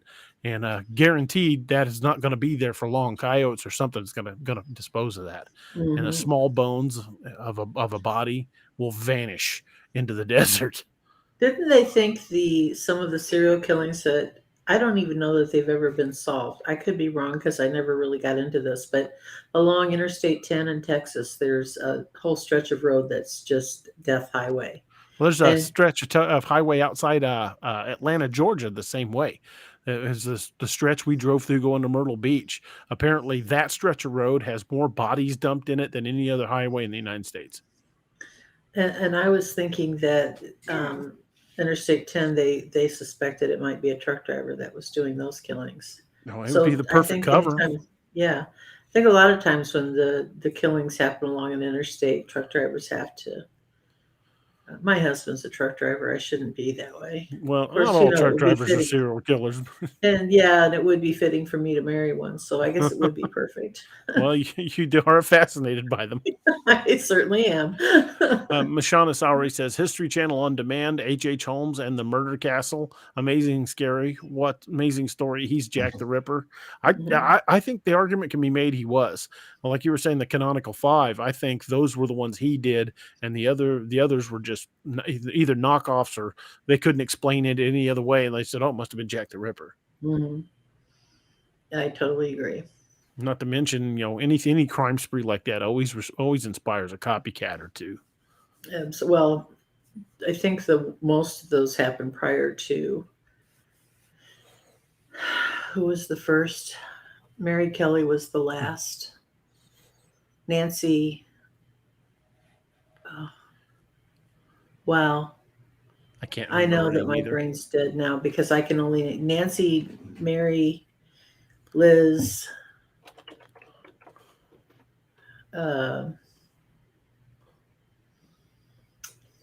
Mary Kelly, Liz Stride.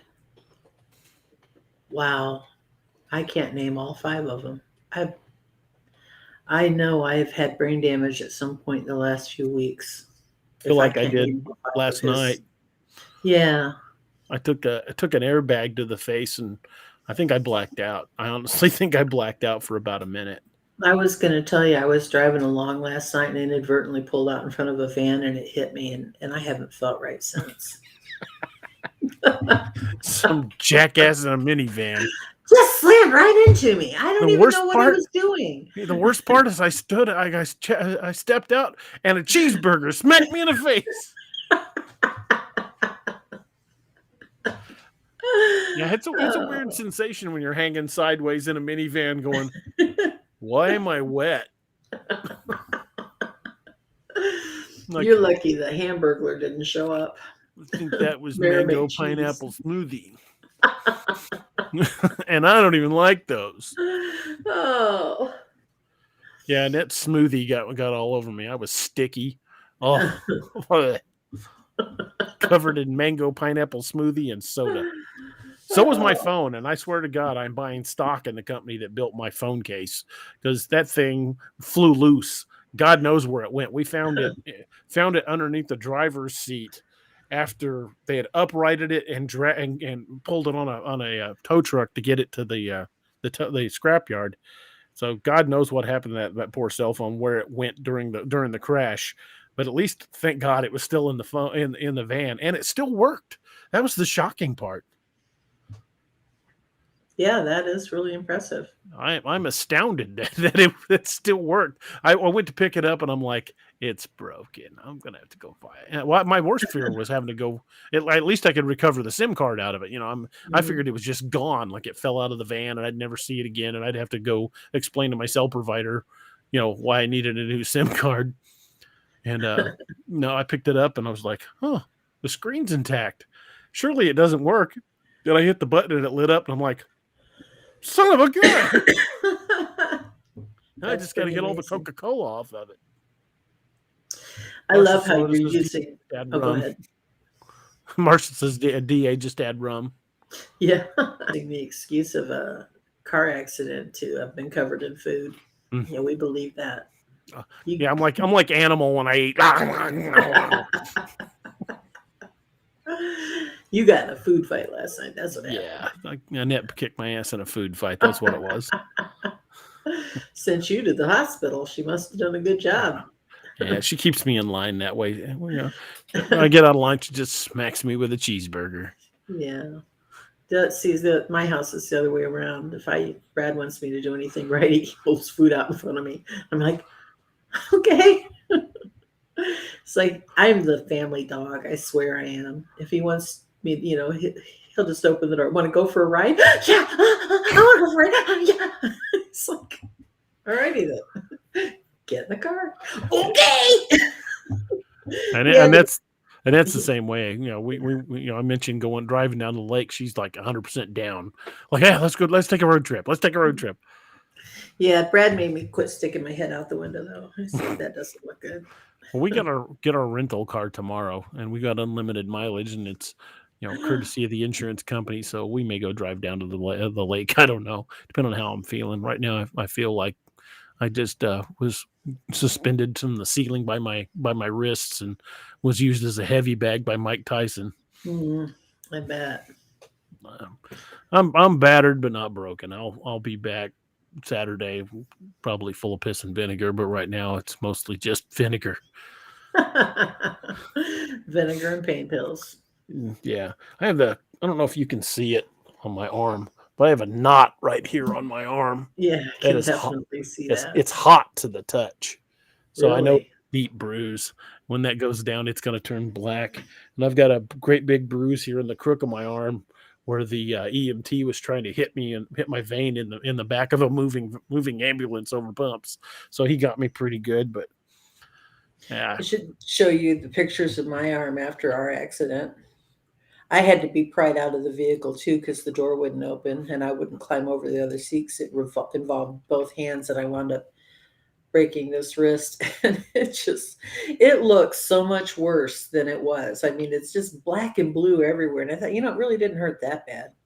Yeah. But well, right after it happened, I couldn't feel my legs. I thought, I am going in a wheelchair. Yeah. I was convinced I was done. And then after they got me out of the van, they had to beat the windshield out, and they had to pull me out through the windshield because the van was still on its side. And they got me on the gurney, and I was sitting there thinking, I can't feel my legs. Am I going to be in a wheelchair? And about 10 minutes into the ride to the hospital, the feeling returned, and then it hurt like hell. Yeah. I'm like, oh, I can feel it. Oh, crap. Stop driving. I liked it better when it didn't hurt. Oh, shoot. Northwoods has the answer to the Jack the Ripper. Yeah. Yeah.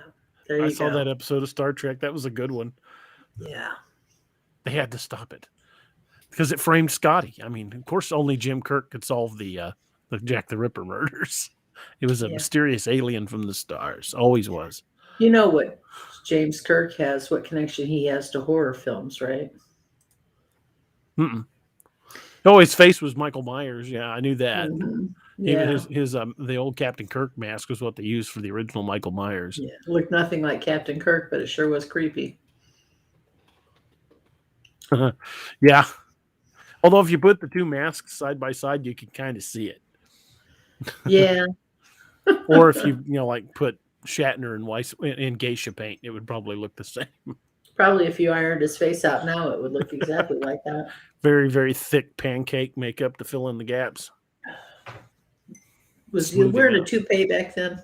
I don't know if he was back then or not, but he certainly is now. Yeah. I'm not wearing a rug. It is a toupee. Yeah. Clearly. Do you know one of my favorite stories? And then I promise I'll let you go. Every person except Michael Landon on Bonanza wore a toupee. Dan Blocker. Dan Blocker was kind of bald on that. I mean, yeah, his toupee was pretty weak, but it was thin. A toupee. This is more of a tumbleweed. Yeah. And Lauren Green wore a toupee. Mm-hmm. I didn't know that. Yes, and obviously Dan Blocker was one of those. Hey, chroma keying out my skull. There you go. Dan Blocker was the most easygoing about it. People would be like, they'd make a comment, he'd take off his toupee and throw it at him. He was very, very easygoing. Pernell Roberts was a little bit, uncomfortable letting people see him without his toupee, but then he did that MD show and didn't wear it at all. So we knew he was wearing one. Lauren Green was horrifically vain about not being seen. He did not leave his dressing room without his toupee on, and he didn't take it off again until he got back in his dressing room. So there was a particular scene on Bonanza where they all wound up in the water, and when they all jumped in, a white toupee floated to the surface. Michael Landon comes out, Dan Blocker comes out, Pernell Roberts comes out, no Lauren Green. They decided he would rather drown than come out of that water without his toupee. And he almost did. This hand come up out of the water like searching feeling around on the surface. I got it. Comes out, and he accidentally grabbed a squid. It was a my older son does that same face. It's hilarious. It doesn't work for me. I saw it on some comedy bit. I don't remember. I think it was Buddy Hackett did it the first time I saw it. And I was like, I can do that. Oh, I can do this. Shake my jowls. Oh, yeah.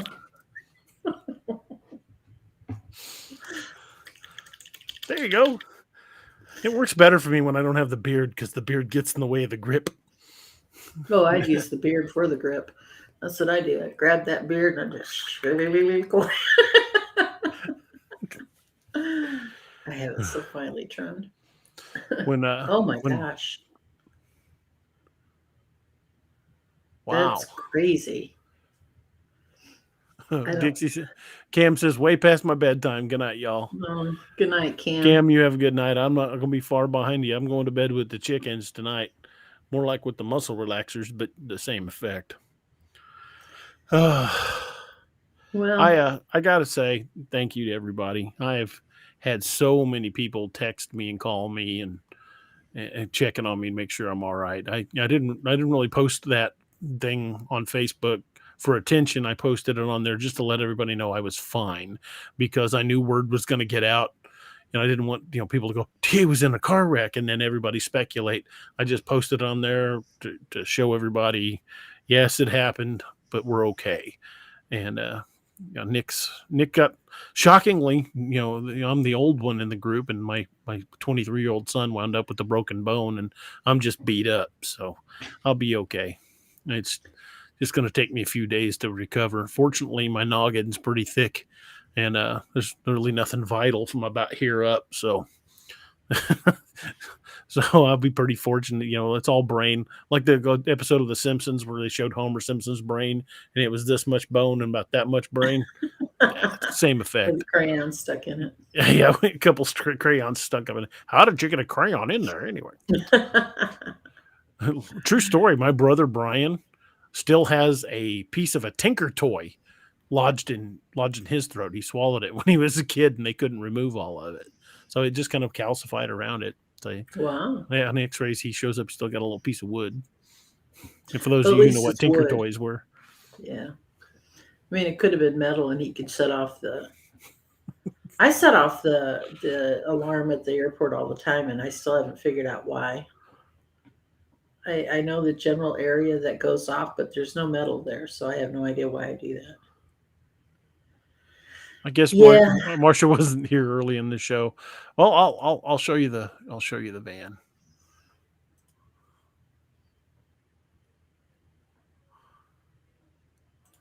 And we flipped it. You can see where the airbags are deployed.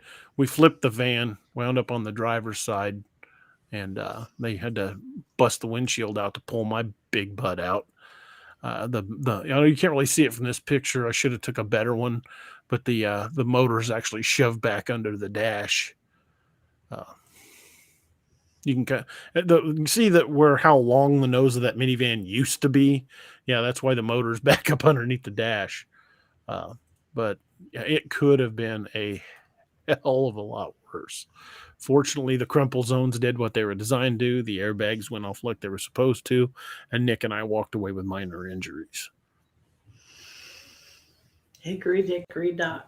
3 mice ran up the clock. Clock struck 1 and the other 2 got away with minor injuries. That's a fact.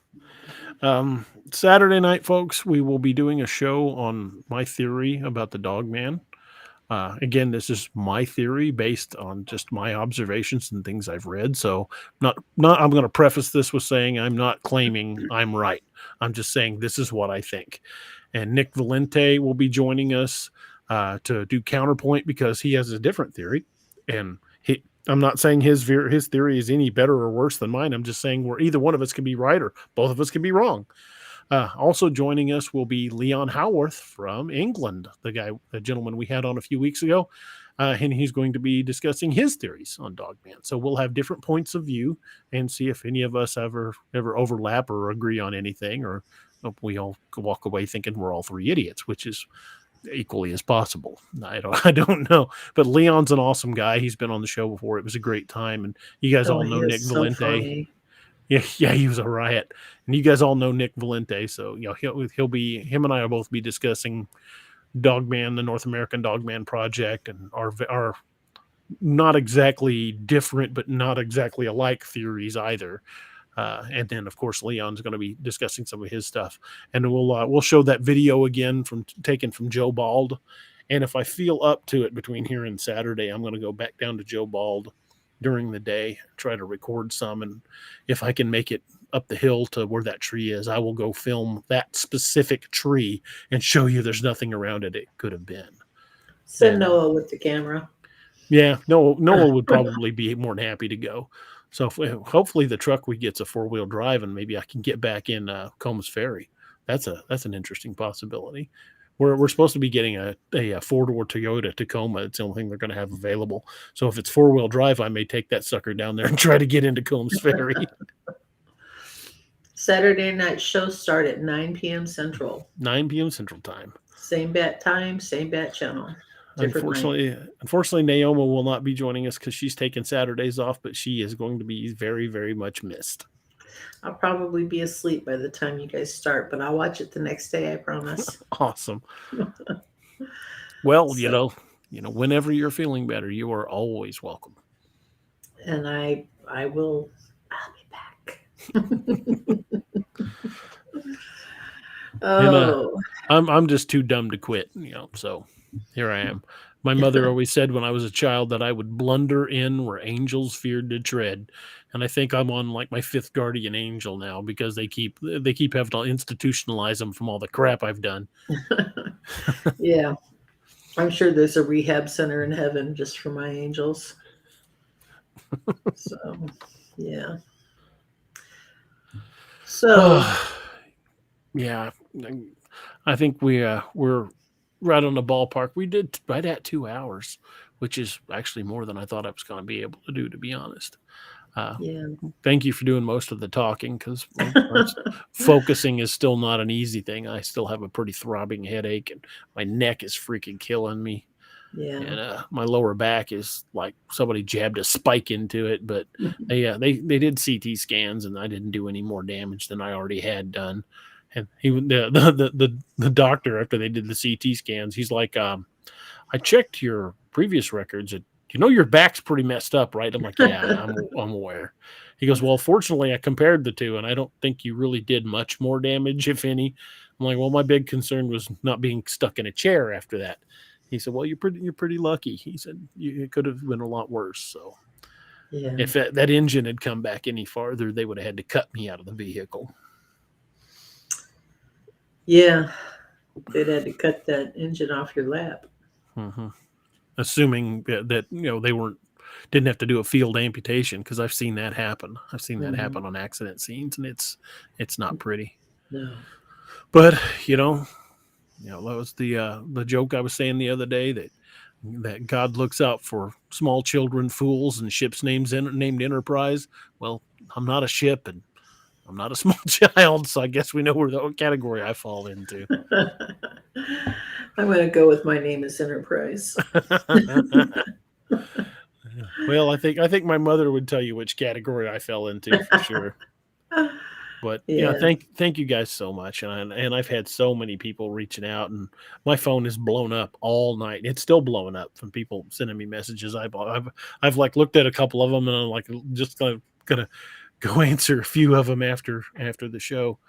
But I'm going to put on some more comfortable clothing, some pajamas, and take a muscle relaxer and lean back in my recliner because my back's at a point I can't sleep in a bed anymore. So I have to sleep in a recliner with some more rigid positioning. And so I'm going to crawl in my recliner and grab a blanket and snore for a while, hopefully. Naomi, you are awesome. And I'm We're going to all miss awesome. you on Saturday nights. And I'll be back next week. 2 weeks from now, we have the guys from Sawdust TV and Sawdust Beast and Beast TV coming. Let me grab my my advanced recon notebook here. 2 weeks from tonight, November 17th. the 17th. Good. On November 10th, we have author Max Hawthorne, who does very similar to me. He does it with marine cryptids. He's got quite a few books out. Going to be a great show. And Cool. then on the 13th, we're going to have Dennis Stone, the guy that owns America's Stonehenge. So that's going to be a good show. And I'm working on getting a few others. There was one guy I was trying to nail down, and we'd been talking about it, but he was booked up through all of October. So I'm going to reach out to him again. And I don't want to give his name away, but he's a pretty big deal in the cryptid community. I don't want to give away his name until I get a commitment, but he did want to do the show. He just was booked up solid through October. So I gave him a few days, and hopefully we'll get him now. You looking at the Sawdust guys. I want to also talk to, I want to reach out to a few other guys from that group in that area, and a couple other authors I know, and we'll see if we can't get some exciting guests on to you guys. Hopefully keep you all entertained and so you don't have to listen to me drone on all day. and I hope I'm a little more focused on Saturday night, and we'll definitely miss Naoma, and we'll muddle through as best we can, but we'll do our best. And I hope you guys will join us then. And I want to thank all you guys for joining us tonight, and thank everybody for their well wishes and their prayers. And I very much appreciate it. And hopefully we'll both be on the mend soon, and everything's all copacetic, and we can go back to being the weirdos that that you've all come to know and understand. Well, and I want to say thank you too. Thank you, everybody. Thank you, Lanita, for letting us share your story tonight. Machina, is that how you say that? What a cool name that is. That is a cool name. Yeah. Thank you. I appreciate that. Is so sweet of you. That's really an awesome comment. Thank you. Yeah. And everybody else, it's you had one injured and one sick today, but you stuck with us. God love you. So thank you so much for that. We, the walking wounded, salute you. Yes. Well, thank you all so much. Thank you guys for joining us. And I apologize. Like I said, I'm not 100%. I'm at about 65%. And I'm focusing a little bit, but I didn't want to cancel the show because this is something I look forward to all week. So I just hopefully it lifted your spirits a little. Yeah, it did put a smile on my face. And because so far it's been one long week. it has been an interesting week. I will leave it at that. Yeah. It has been an interesting week. I read one time that in China, one of the worst curses they can wish upon you is may you live in interesting times. Well, these have certainly been interesting times. All of my life, I've always prayed, Lord, let me have an interesting life. I so wish I'd let me pray to have a rich life, a happy life, anything. Why did I say interesting? What was I thinking? Yeah. I should have been a little more specific. Well, Thank you guys again. We appreciate you guys so much. We've said it before. We don't have fans. We have friends, and we love having you guys. We love hanging out and talking, and it's just a wonderful time. And thanks to me being basically flatlined and Naoma running the show, we managed to stay on point. So we pretty much stuck to the topic, and I hope you guys will join us again on Saturday night when we discuss theories of Dogman and opposing viewpoints. And Leon Howarth will be returning, and so will Nick Valente, and it'll be a good time. We'll do our best to struggle through it without Naoma, though. You guys will probably have a better show without me. You never know. No. Steve and I will just wander off topic at random times, guaranteed. I appreciate everybody. Thank you guys so much, and I hope you guys have a wonderful week, and we look forward to seeing you with us this weekend. So thank you everybody. Definitely thank you, Marshall. You guys are awesome, and we hope you guys are all safe and have a wonderful week. See you on Saturday. Good night. Thank you for joining us tonight on DAX Machina. If you ever have an encounter of your own that you wish to discuss, contact us at daroberts@daroberts.net. You can remain completely anonymous if you wish. Pull your covers up tight and keep a nightlight burning bright. Oh, and did you forget to lock your doors?